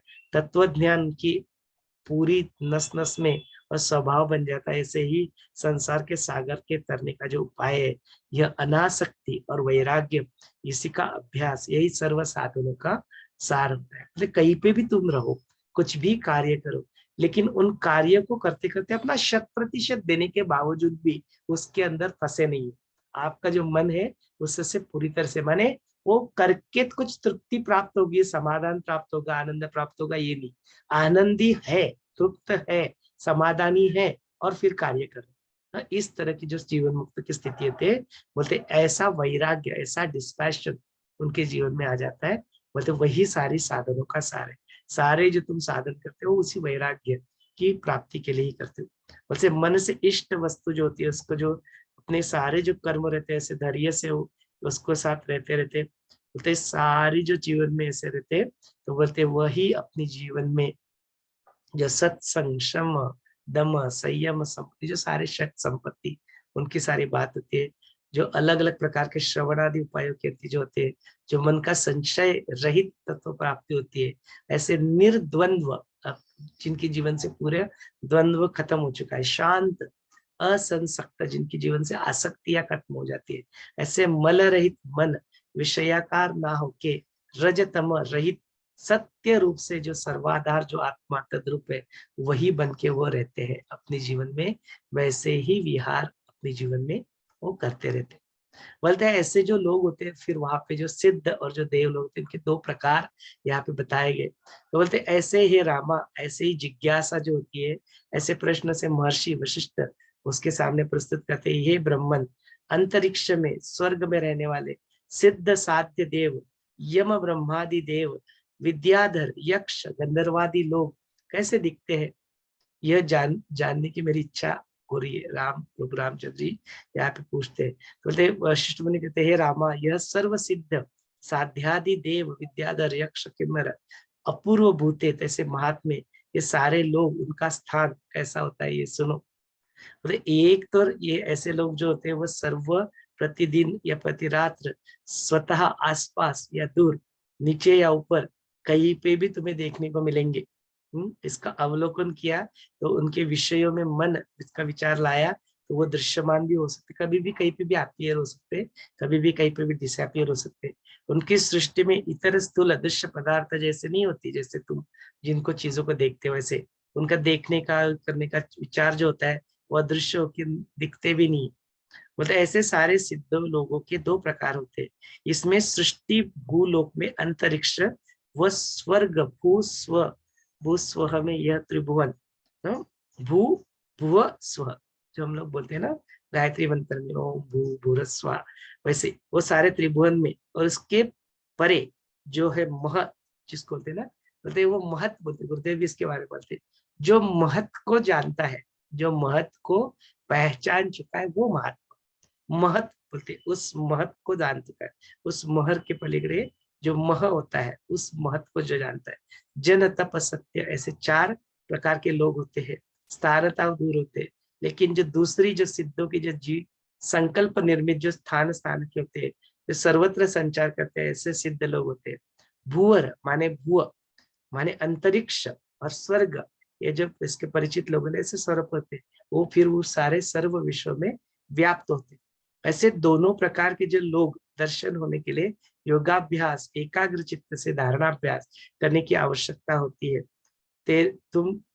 तुम्हारा वैसा अभी तक अभ्यास नहीं हुआ है। अभी तो तुम क्या किया, यहाँ पे आए, इस योगोष्ठी के सत्र को जो उनका जो सत्र चला उसको तुमने सुना, लेकिन you have not yet practice that. ऐसे तुम्हारा अभ्यास यहाँ पे ना होने की वजह से तुम्हें वो दिखते नहीं है, इसलिए तुम इस तरह के प्रश्न पूछ रहे हो, नहीं तो नहीं पूछते। यदि तुम्हें वो दिख पाते, उनका स्वरूप तुम जान पाते, तो इस प्रकार का प्रश्न तुम्हारे मन में नहीं आता। ऐसा तुम्हारा वो अभ्यास अभी तक नहीं हुआ है, इसलिए तुम ऐसे प्रकार के प्रश्न यहाँ पे पूछ रहे हो, ऐसे कहते हैं। मतलब ऐसे काल्पनिक संकल्प लोग इसका और हमारा कल्पना मात्र जो लोग सिद्ध होते हैं उसकी तरह उनके लोग के काल्पनिक होने के कारण वायु की तरह भ्रमण करते हैं। ऐसे भ्रमण करते हुए हमारा जो लोग है इसकी कल्पना के कारण, इच्छा के कारण वो भ्रमण नहीं करते।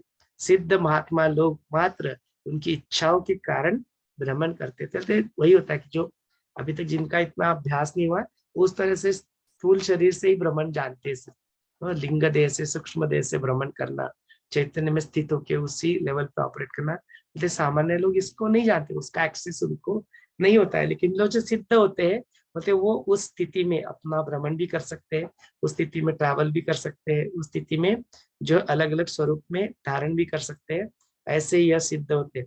बोलते इसलिए दोनों में फर्क क्या होता है, बोलते रामा यह लोग विसार होने के कारण धारण करने वाला जो जड़ द्रव्य होता है उसमें वो नहीं आता है, स्थिति सूक्ष्म होती है, वो साधारण मनुष्य जो होते इंद्रिय के कक्षा में वो नहीं आती। इसलिए धारणाभ्यास करके तू इसको देखना है तो उसके बोलते तुम्हें कुछ उसकी आवश्यकता नहीं, तुम्हें उसके उस लेवल पे जाने की कोई जरूरत नहीं होती, तुम अपने कार्य करके उस आत्म की स्थिति को भी प्राप्त कर सकते हो। संकल्प सिद्ध लोग कैसे होते हैं, बोलते तुम्हें में जो संकल्प सिद्ध लोग या देव जो से भासमान और सपने में भी दिखते हैं, ऐसे ही जो सिद्ध लोग होते हैं वो सिद्ध लोग करके प्रसिद्ध होते हैं। वैसे ही लोग जो होते हैं वो अपने ही लोगों को निर्माण करके संकल्प से स्थिर हो जाते हैं। जैसे अवकाश में यान होते हैं, स्थानक होते हैं, वैसे ही तुम क्या करो, अपने जो स्थिर करके अपनी योग धारणा से स्वकल्प निर्मित ऐसे लोगों को यदि स्थिर कर लो तो वह निर्विघ्न सिद्ध हो जाते हैं, स्थिर हो जाते हैं। ऐसे ही न्याय से दूसरा यदि कोई दृढ़तर संकल्प से योग धारणा करता है तो वो भी उसके हवे उसको ऐसा विस्तार करके अभिमत इच्छा के भांति संपत्ति सुविधा युक्त सिद्ध होने वाला लोग विशिष्ट स्थान यान को प्राप्त कर लेते हैं और उनका वो अनुभव होता है। विशेष यही है कि अत्य पुण्यवान जो स्वर्ग में जाते हैं वो भोग यह लोग सिद्ध होते हैं, ऐसे अनायास प्राप्त हो जाता है। और जो योगी होते हैं उनको साध्य धारणाभ्यास से ध्यान विश्रांति से श्रम करने के बाद बड़े प्रयास से वो लोग स्थिर कर पाते हैं। यहाँ पे क्या बता रहे थे कि जो ऐसे सिद्ध अपने जीवन में जो होते हैं, तो गुरुदेव इसके बारे में बात करते हैं स्टडी इल्यूसिव वर्ल्ड के बारे में।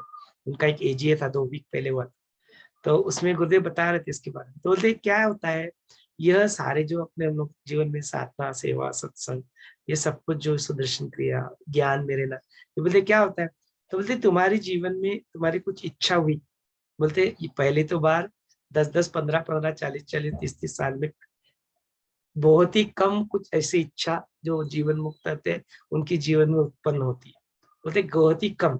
और जो दो अज्ञानी होते हैं उनकी एक ही दिन में बहुत सारी इच्छाएं उनके जीवन में उत्पन्न होती है। ज्ञानियों के जीवन में वैसी इच्छा उत्पन्न ही नहीं होती, बोले पहली बात। और होती भी है तो बोलते वो इच्छा उत्पन्न होते से पहले, व्यक्त करने से पहले वो फलीभूत हो जाती है। तो इस बात को आप देखो कि आपके जीवन में बहुत सारी संकल्प आ रहे हैं क्या, बहुत सारी इच्छाएं उठ रही है क्या, और वो इच्छा उठने के बाद आप बहुत प्रयत्न करना पड़ता है कि उसको अचीव करने के लिए। तो बोलते हैं फिर अभी तक आप उस स्थिति में भी स्टैब्लिश नहीं हो। तो आप क्या करो, थोड़ा सा अपने साधना को, योगाभ्यास को, प्राणायाम को, मेडिटेशन को, ज्ञान को क्या करो, थोड़ा और थोड़ा परिपक्व करो। तो फिर क्या होगा, बोले आपकी इच्छाएं आएंगी और वो ऐसे ही फलीभूत हो जाएगी। हाँ? और अभी विचार, सारे विचारों को इच्छा मत पकड़ो, बिकॉज विचार तो आते रहते, विचार इच्छा नहीं है। विचारों को पकड़ के आपको जीवन में आपको लगता है कि ये होना चाहिए, ये करना चाहिए, संकल्प जिसको हम लोग बना लेते, बोलते उससे से भी इच्छा बन जाती है, आगे उससे ही वास्तव हो जाती है। बोलते ऐसे इच्छाएं यदि किसी के मन में, यदि पहली बात तो उठती नहीं है ज्ञानियों के मन में, अगर उठती है तो तुरंत वो क्या करते, फलीभूत भी जल्दी हो जाते हैं। तो वो देखो, बोले कि आपके मन में ऐसे इच्छा उठती है और उसको फलीभूत करने के लिए आपको बहुत परिश्रम करना पड़ता है क्या? यदि बहुत आउटर लेवल पे बहुत परिश्रम करना पड़ रहा है तो इसका मतलब अभी आप अंदर स्थित नहीं हो। बिकॉज अंदर स्थित, अंदर जो स्रोत है ना, वो स्रोत सारे चीजों का स्रोत है, ज्ञान का सारा वो स्रोत है। उस ज्ञान के स्रोत में तुम जब होते हो, उस ऊर्जा के स्रोत में जब तुम होते हो, उस लेवल पे ऑपरेट करना सीख लेते हो, तो बोलते इच्छाओं को फलीभूत करने के लिए बहुत ज्यादा फिजिकल एफर्ट की आवश्यकता नहीं पड़ती, बोलते बहुत प्रयत्नों की आवश्यकता नहीं पड़ती, वो हो जाते हैं फलीभूत आपके जीवन में। तो बोलते उसमें रहना, आप उसमें सीखो, that is very very important. इसलिए बोलते जो अदृढ़ संकल्प होते हैं ना, वो उसका आकार नहीं लेते, जो जिसमें वो पूरा ऐसा ये नहीं होता है, अदृढ़ होते हैं, तो दृढ़ता नहीं होते, वो कमिटमेंट नहीं होते, बोलते ऐसी इच्छाएं परिपूर्ण भी नहीं होते, फिर दे डोंट फलीभूत नहीं होते। That is what the end of this chapter, यहाँ पे इसी के बारे में बात की जाती है। तो बोलते ऐसे जो दृढ़ निश्चय होते हैं वो जरूर स्थिरता को प्राप्त कर लेते हैं, और जो अदृढ़ जो निश्चय होते हैं वो कभी इस संवित को, तत्व को, चित्त को व्याप्त ना होने के कारण वो क्या करते हैं, कभी आकार नहीं लेते। उस परम शून्य अजड़ जो होता है उसका प्रतिबिंब कभी नहीं होता है। अनंत स्वयं सिद्ध जो है, ऐसे आकाश में, आकाश होने के बाद जो उससे जो एम्प्टीनेस जो होता है, जो हलो एंड एम्प्टी होता है, ऐसा आभास यहाँ पे होते रहता है। मतलब वैसे भी कुछ आकार लेना या ना आकार लेना, ये दोनों भी चीजें वैसे भी भासमान है। लेकिन कुछ चीजें आकार ही नहीं होती, क्यों? उनका जो संकल्प रहता है उतना दृढ़ नहीं होता है, उतनी कमिटमेंट नहीं होती है उनके कार्यों में, 100% अपना नहीं लगाते, इसलिए वो उनके कार्य सिद्धि नहीं होती। इस तरह से आप बताते हैं। तो अपनी कार्य सिद्धि के लिए ऐसा होते दिखता है, बोलते देन यू गो इनसाइड, थोड़ी समय के लिए आप अपने अंदर जाओ, उस ज्ञान की समाधि को लगाओ, तो फिर बोलते हैं आपकी कार्य सिद्धि भी होने लगेगी। यहाँ पे अपना 139 नंबर का चैप्टर भी खत्म हो जाता है। कल फिर कुंद दंत नाम की एक कथा है, 140 चैप्टर को हम लोग यहाँ पे देखेंगे। अभी थोड़े प्रश्नों को भी यहाँ पे देख लेते हैं कि सारे प्रश्न कवर हुए नहीं है, क्या हुए हैं।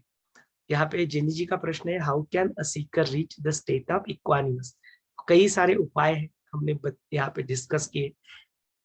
योगाभ्यास का उपाय है, कोई भी गृहस्थ आश्रम में हो, आप कौन से प्रारब्ध कार्य कर रहे हो उससे कोई मतलब नहीं है। आपको अपने आप में स्थित होने के लिए जो गुरु के वचन है, शास्त्र का अभ्यास है, उसकी जो निधि ध्यास है, उसके जो प्रैक्टिसेस है, उनको अपने जीवन में आपको बरकरार रखना है। उस दिन आप इक्वानिमस स्टेट को प्राप्त करते हैं। समत्व बुद्धि क्या होती है हमने देखा, what needs to be done to achieve this समत्व बुद्धि, वो भी देखा।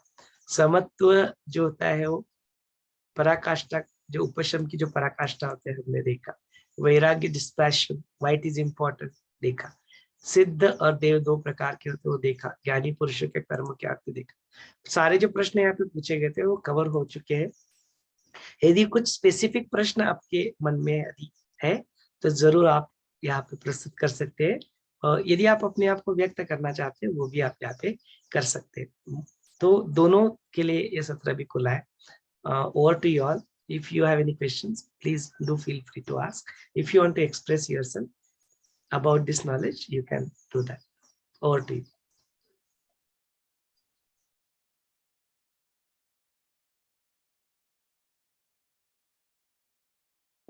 त्यांना पाहायचं होतं जय गुरुदेव। ये जो समत्व का बताया कितना जरूर है, आज ऐसे ध्यान में आया कि जैसे साईं बाबा का चरित्र पढ़ते हैं दर रोज, और कुछ ये ऋषि मुनियों का, गुरु लोगों का पढ़ते सुनना है। ज्यादा तो पढ़ा नहीं है, पर थोड़ा फार पढ़ा और सुना भी है। तो जो समत्व देखने के लिए वो लोग परीक्षा लेते थे, जो शिष्यगण रहते थे, अभी क्लिक हुआ कि कौन से शिष्य में समत्व स्थिति आ गई है।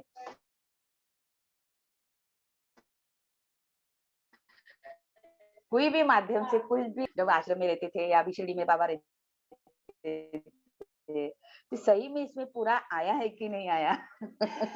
ये तो बोलता है कि मैं गुरु का शिष्य हूँ, जो अहंकार भी होता है उनको, किसकी, सबको नहीं, किसी को, पर सही पड़ताल करने के लिए तो मुझे अब ये ऐसे थोड़ा सा लगा कि एक सही में समत्वानी कितनी जरूरी है।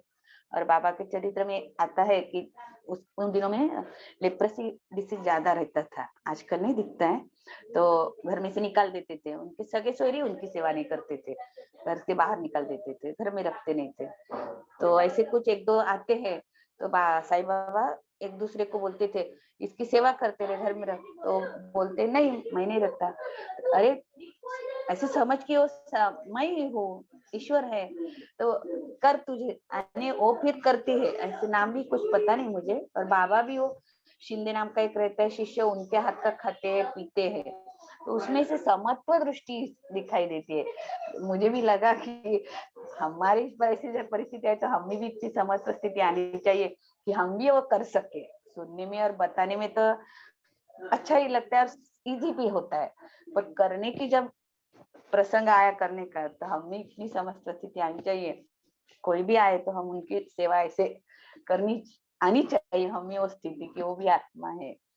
तो गुरु की कृपा या हमारा अभ्यास उसमें काम आएगा कि हम कितना निधिध्यास करते और कितना अभ्यास करते हैं कि मैं आत्मा हो, आगे वाला आत्मा है, बाकी सब छूटते छूटते आत्मा स्थिति में समत्व। तो ये आज आपने जो बहुत सुंदर बताया। और एक दूसरा जो है ना, संत तुकाराम महाराज, हम तो संसारी है, प्रपंच करते हैं, तो आज जो बताया आपने तो हम सबके लिए है। और तुकाराम महाराज का जैसे चरित्र एक बार मैंने पढ़ा था, और सत्संग के लिए टॉपिक भी लिया था एक बार, तो वो कितने प्रपंच में थे, और उनकी वाइफ तो कितनी उनको गाली देती थी कि तुम पांडुरंग को बचते हो, काला है, क्या क्या गालियां देती थी पांडुरंग को, हम ईश्वर बोलते। उनके बच्चे भी थे, दुकान भी था, बिजनेस भी करते थे, पर सब करते करते उनके चित्त पे कुछ इंप्रेशन नहीं होते थे। आज जैसे आप बता रहे थे ना कि चित्त में इंप्रेशन नहीं आना चाहिए। चित्त चित्त तो कितने बार सुना था, पर ये योग वशिष्ठ सेशन से ही समझ आया कि चित्त क्या है, और हमारे कर्म नहीं होने चाहिए। तो परमानंद में रहते थे। तो मैं साईं बाबा से विनती करती थी कि तुकाराम जैसे मुझे भी आना चाहिए, कि संसार करते करते परमानंद स्थिति में रहना चाहिए। उनका तो कितना व्याप्त, हमको तो उतनी नहीं हमको झेलना पड़ रहा है, पर तुकाराम महाराज को उनके वाइफ से बहुत झेलना पड़ा, जो हरदम उनको विरोध ही करती थी, फिर भी वो कैसे समस्थिति में रहते थे। तो ये आज सुनते सुनते बहुत सुंदर लगा कि हमको भी वो स्थिति आ जानी चाहिए कि प्रपंच करते करते शांत आत्मस्थित आत्मयोग में रहना चाहिए। तो ये हमारे प्रपंची लोग जो भी हमारे अभी सब जो सुनते हैं वीडियो, अभी लाइव भी बाद में, सब प्रपंच वाले ही है, तो इसमें से हमें बहुत सीखने को मिलता है। Thank you so much Someshwar ji. बहुत सुंदर Smita ji, thanks for sharing आपका एक्सपीरियंस जो अनुभव रहा। और किसी को अपने अनुभव के बारे में बात करना है या कुछ प्रश्न बारे में पूछना है तो जरूर जय कर सकते गुरुदेव। हैं। जय गुरुदेव, बोलिए। मैंने पूछना था कि अभी चित्त होता है, एक चित्त होता है, उसका अर्थ पूछना, मतलब तुमने पीछे बताया था ना। हाँ, चित चित और चिद एक ही है, एक ही चित्त है। अलग है। अच्छा। चित चित है ना, CHIT, जो हलंत त होता है वो, और चिद द वाला, जो अपना दम जिसको कहते हैं ना, वो चिद, वो चित और चिद एक ही चीज है, एक ही चीज के बारे में बात। एक ही चीज। तो मैं पूछना, जैसे ऊपर हमारे ऊपर के लोग हैं जो पहले जनलोक आता है, फिर स्वर्ग आता है, फिर तपलोक आता है, वहां से भी मोक्ष मिल सकता है कि फिर धरती पे ही वो आते हैं ऐसे? प्रश्न क्या है मनीष जी, प्रश्न नहीं समझ में आया। मतलब हमारे जो धरती के ऊपर जो 7 लोक हैं, जनलोक है, स्वर्ग है, तपलोक है, जहाँ पे सिर्फ तपस्या करते हैं, तो वहां से भी परम गति प्राप्त हो सकती है धरती से ही? कहीं से भी प्राप्त हो सकती है। हमने देखा ना कि वो जो व्याध और मुनि की जो कथा है, उनको परम बुद्धि कहाँ पे प्राप्त हुई है? लेवल 4 में। किसी और के स्वप्न में घुस के वहां पे सो गए, उसने स्वप्न देखा, उस स्वप्न में अपने आप को देखा, और वहां पे गुरु ने उपदेश किया था, उधर ही चैतन्य बन गए। तो देन वो सारे स्वप्न खत्म होके वो गुरु भी वहां पे उपलब्ध थे, और वो तो बोलते कहीं पे भी ज्ञान प्राप्त हो, अवेयरनेस कहीं पे भी डाउन हो सकता है। वो अवेयरनेस डाउन हो गया तो you are free from all the levels. जो जो मायाजाल जो गुण होता है ना, उससे तुम मुक्त होते हो ना। मैंने मुक्त होने का, मायाजाल फिर भी रहता है, बट यू आर फ्री। आप अवेयरनेस में आ जाते हो, यही होता है ना। तो और पूछना था, क्या था कि इसमें योग वशिष्ठ में स्वर्ग लोकों का, ऊपर के लोकों का वर्णन नहीं है, नीचे और ऊपर के आपने बताया था।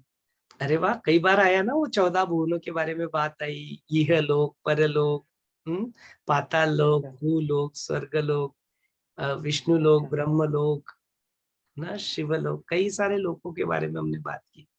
अलग अलग प्रकार के सारे लोग होते। ठीक। देन उसके बाद में हमने कई वो जो वशिष्ठ मुनि ढूंढने जाते हैं जगह ढूंढने के लिए, या वो जो विद्याधरी भी इधर उधर घूमती रहती है, उसके बाद में जो विपश्चित राजा भी कई सारे इसको देखने के लिए घूमता है, वो भी ऐसे कई सारे सिद्धों के जगह को देखता है, कई सारे अलग अलग यक्ष किन्नर ना, कई सारे लोगों के बारे में देखता है। कई सारे लोगों की बात हुई है ये वशिष्ठ में। अच्छा। मेरा ध्यान दरअसल अब है ना, सीधा परम गति की तरफ ही पहुंचा है कि सबसे ऊपर वही है गुरु कहते हैं, तो इसलिए मेरे मन में आया ख्याल नहीं नहीं, के। कई सारे ब्रह्मांडों की, कई सारे लोगों की यहाँ पे बात हुई। हाँ जी ठीक है। गुरु जी कहते हैं कि गरिमा जी, बीच में ना फंसे। हाँ हाँ, गरिमा भी अपने साथ जुड़ चुके हैं। गरिमा जी, आपका कुछ कहना है या कुछ प्रश्न है, पूछ सकते हैं, जी या व्यक्त भी हो सकते जय गुरुदेव भैया। हैं। हाँ, जय गुरुदेव, बोलिए। आपने स्थित प्रज्ञ की जो स्थिति बताई, गुरु जी के सारे लक्षण उसमें नजर आते हैं उनके हर टॉक में। तो मेरे को उसमें अष्टवक्र गीता का गुरु जी का ये वाक्य याद आ रहा था कि या तो सब कुछ मेरा है या तो कुछ भी मेरा नहीं है। अगर ये नॉलेज ही अपने अंदर उतर जाए तो भी हम लोग जी सकते हैं इस स्थिति में। वैसे तो ये मतलब गुरु कृपा से ही मिलता होगा धीरे धीरे ये नॉलेज का एक एक लाइन भी अगर दिन में याद आ जाता है तो काफी कुछ जो प्रपंच है उससे बच जाते हैं हम लोग, उसमें उलझने से बच जाते हैं। वैसे तो दुनिया में रह के उससे दूर नहीं रहा जा सकता, लेकिन उसमें उलझना नहीं है, उससे ऊपर उठ करके जो गुरुजी कहते हैं अपना जीवन ऐसा जीना है, वो होता है। तो भैया आप ये इस लाइन पे थोड़ा कुछ बोल सकते हैं क्या कि या तो सब कुछ मेरा है या फिर कुछ भी मेरा नहीं है? जो अष्टवक्र गीता में गुरुजी ने एक सुप्रीम नॉलेज उसमें दिया है, वो यहाँ पे कैसे अप्लाई होता है? दोनों एस्पेक्ट के बारे में बात करते हैं। तो क्यों ऐसा किया है, बोला गया है कि जो वसुदैव कुटुंबकम, this whole world belongs to me, ये सारा सब कुछ जो है वो मेरा ही है। वो किस दृष्टिकोण से यहाँ पे देखते हैं? वो चैतन्य की दृष्टि से देखते हैं। तो उनको खुद में भी चैतन्य दिखता है, पत्थर में भी चैतन्य दिखता है, सामने वाले व्यक्ति, वस्तु, परिस्थिति, सब में वो एक ही चैतन्य को देखते हैं। वो एक ही चैतन्य को देखने की वजह से वो बोल सकते हैं कि ये सब कुछ तो मेरा ही है, ये सब कुछ तो मुझसे ही बिलोंग करता है, मैं ही इसमें सारे के सारे जगह के जो है उसमें मैं ही स्थित हूँ। ऐसे वो उस स्थिति को अपने जीवन में प्राप्त कर चुके थे, इसलिए वो सारा बोलते कि सब कुछ मैं ही, या बोलते कुछ नहीं है, यहाँ पे कुछ है नहीं है, सारा जगत मिथ्या है। बिकॉज ये सारा जगत मिथ्या क्यों है? बिकॉज यहाँ पे जो जैसे दिख रहा है वो ऐसे रियलिटी है नहीं। Reality is something else other than that. जो दिखता है वो भासमान है, जो दिख रहा है वो इल्यूजिव है, जो दिख रहा है वो जस्ट एक ड्रीम की बाती, जैसे कल्पना मात्र है। इसके बारे में वो अवगत हो जाते हैं, इस सजगता में आ जाते हैं। इसलिए बोलते कुछ है नहीं। बोले या तो कुछ है नहीं, या जो है सब कुछ मैं हुई हूँ। ये दोनों स्थिति को क्यों बात कर पाते, जो एक दूसरे के बिल्कुल अपोजिट दिखती है, लेकिन उसका जो कल्मिनेशन है, जो पराकाष्ठा है, वो एक ही कि दैट आइदर वो एक ही है, तो सब जगह पे एक ही है, या फिर जो दिख रहा है वो कुछ है ही नहीं, और फिर जो बचता है वो है। और वो कौन है, क्या है, कोई नहीं जानता। Nobody knows that. कोई नहीं जानता उसके बारे में। तो वो बस एक अनुभव सिद्ध चीज है जो स्वयं स्वयं को अनुभव कर सकती है। जो दूसरा पार्ट है, फिर ऐसा यदि यह इल्यूसिव वर्ल्ड है, तो इसमें फिर जिए कैसे। तो गुरुदेव का एक 2 वीक पहले एन इल्यूसिव वर्ल्ड करके एक AGA लॉन्च हुआ है, उसको आप देखना। वो मैं कल ही देख रहा था।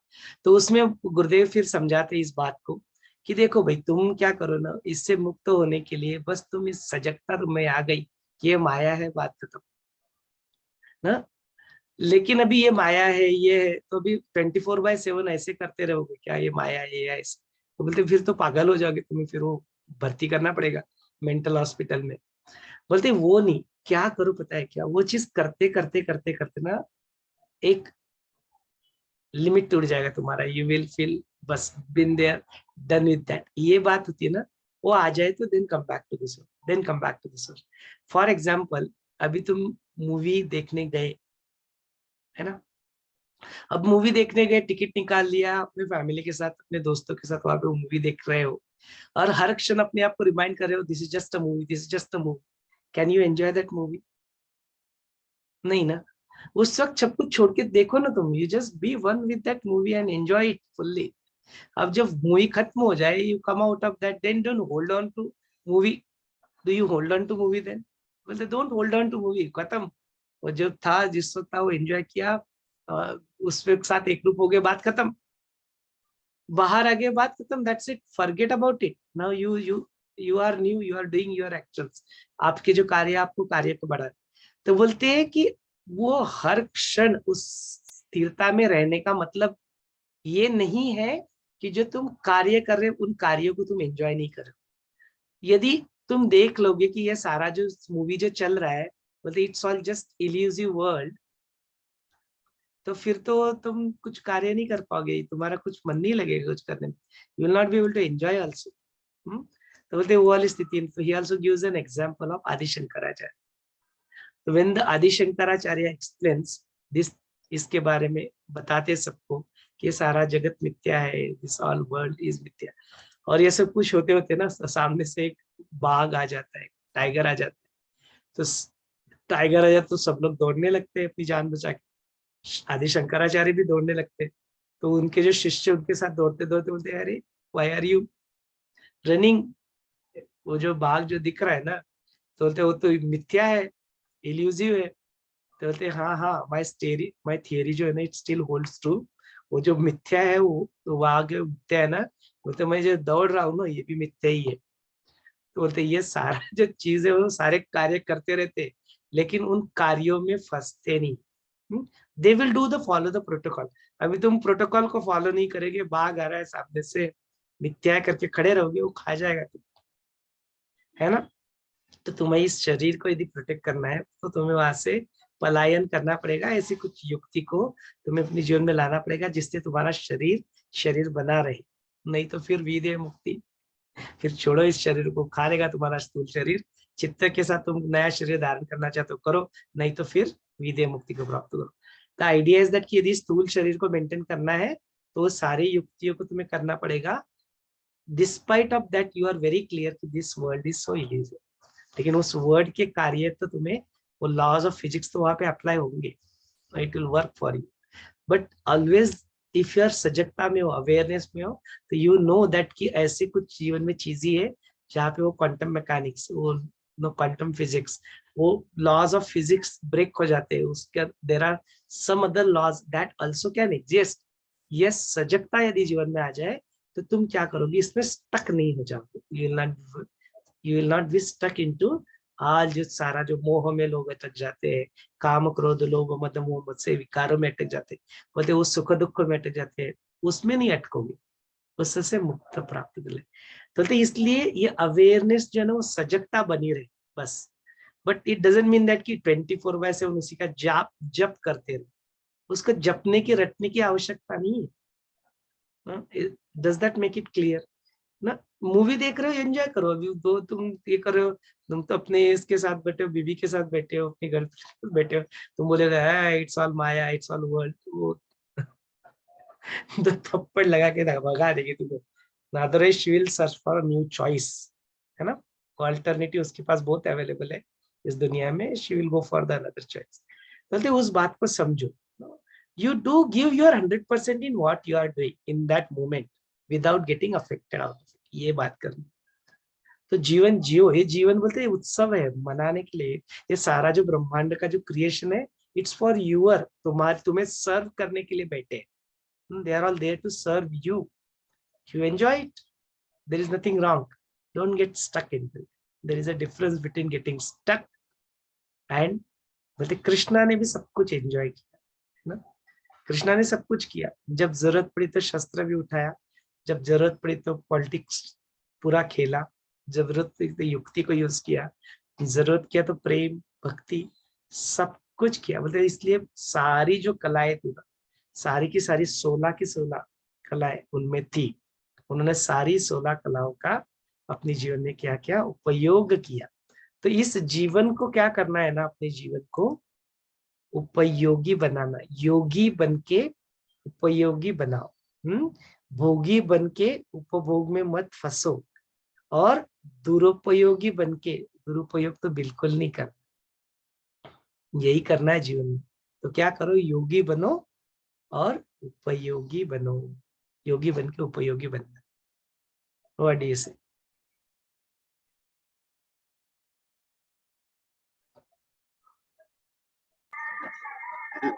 इसे ऐसे ही थोड़े थोड़े पढ़ते पढ़ते नहीं क्या 2 साल में ऐसे ही अनुभव आते थे। तो जैसे 1 साल के पहले अमेरिका में थे, तो इतना ऐसे जैसे वैरागी आ गया था। मूवी नहीं देखना है, अच्छे कपड़े पहनना नहीं है, अपने को खाली ध्यान करके अपने इसमें रहना है। तो यही आ गया था एकदम। तो अभी वीकेंड में वो लोग मूवी घर पे देखते थे, ऐसे डॉक्यूमेंट्री फिल्म वगैरह देखते थे, इंट्रोडक्शन वाली वगैरह अच्छे से। पर मैं नहीं बैठी थी, मैं अंदर अपना ध्यान करके बैठी थी, कुछ तो भी सत्संग सुनती थी। तो मेरी बेटी बोलती थी, मम्मी क्या कर दिया? बोले बिल्कुल तू सन्यासी बन गई, बोले संत ही बन गई, बोले थोड़ा सा हमारे साथ एंटरटेन एंजॉय तो करते जाओ, बोले पर मुझे इच्छा नहीं होती थी बिल्कुल। मैं अपने आप को 2 दिन ये लोग मस्त इधर बैठ के देखते थे, और मैं अंदर अपने आप अकेली बैठती। अच्छे कपड़े पहनने में भी मुझे इंटरेस्ट नहीं आता था, पर एकदम पूरा वैरागी जैसे।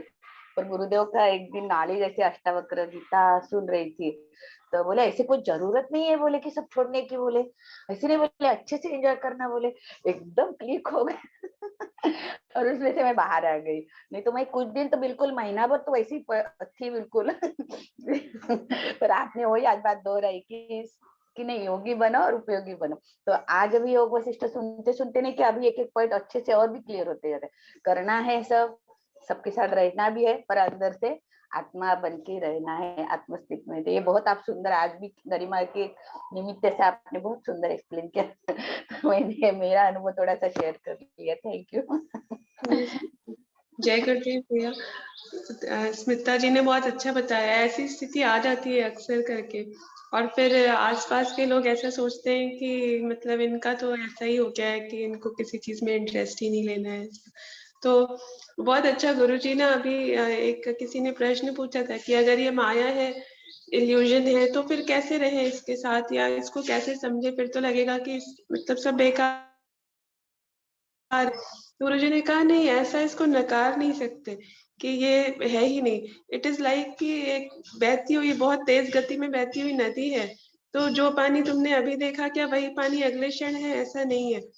तो हर क्षण उसमें पानी नया है। वैसे ही ये माया है।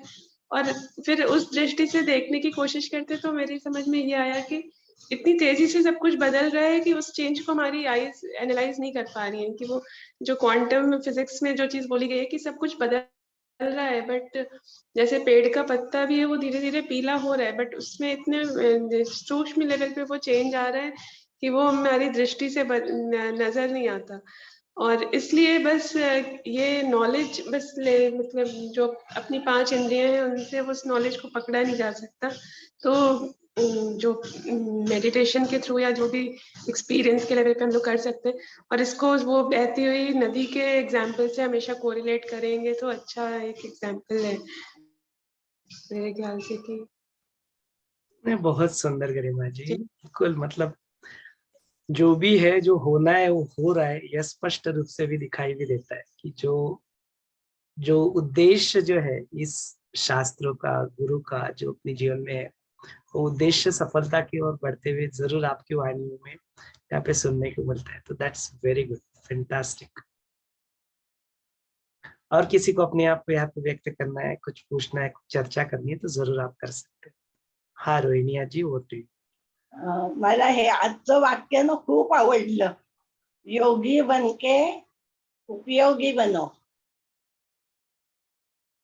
हे खूप आवडलं, म्हणजे अगदी सबन दिवस लक्षात राहील असं वाक्य आहे आणि त्याच्यामध्ये खूप छान अर्थ आहे.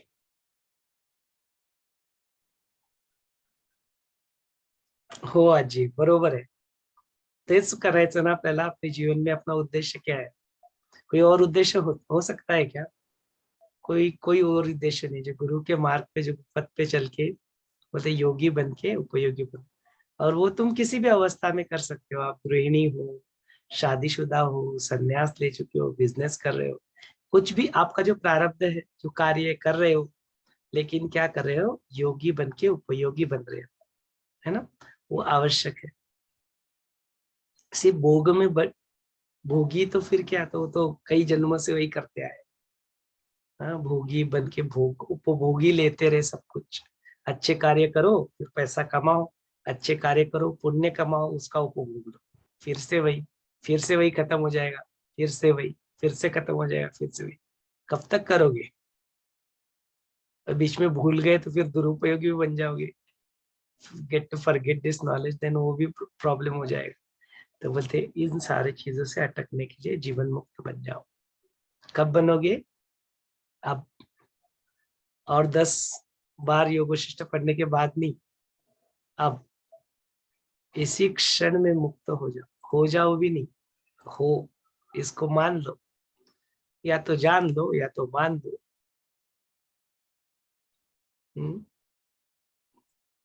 बहुत सुंदर। और किसी को कुछ व्यक्त करना है इस तरह से, जैसे आज जी ने किया, स्मिता जी ने किया, गरिमा जी ने किया? You want to say something, ask something, you are welcome to do that. If not, then we'll conclude this session.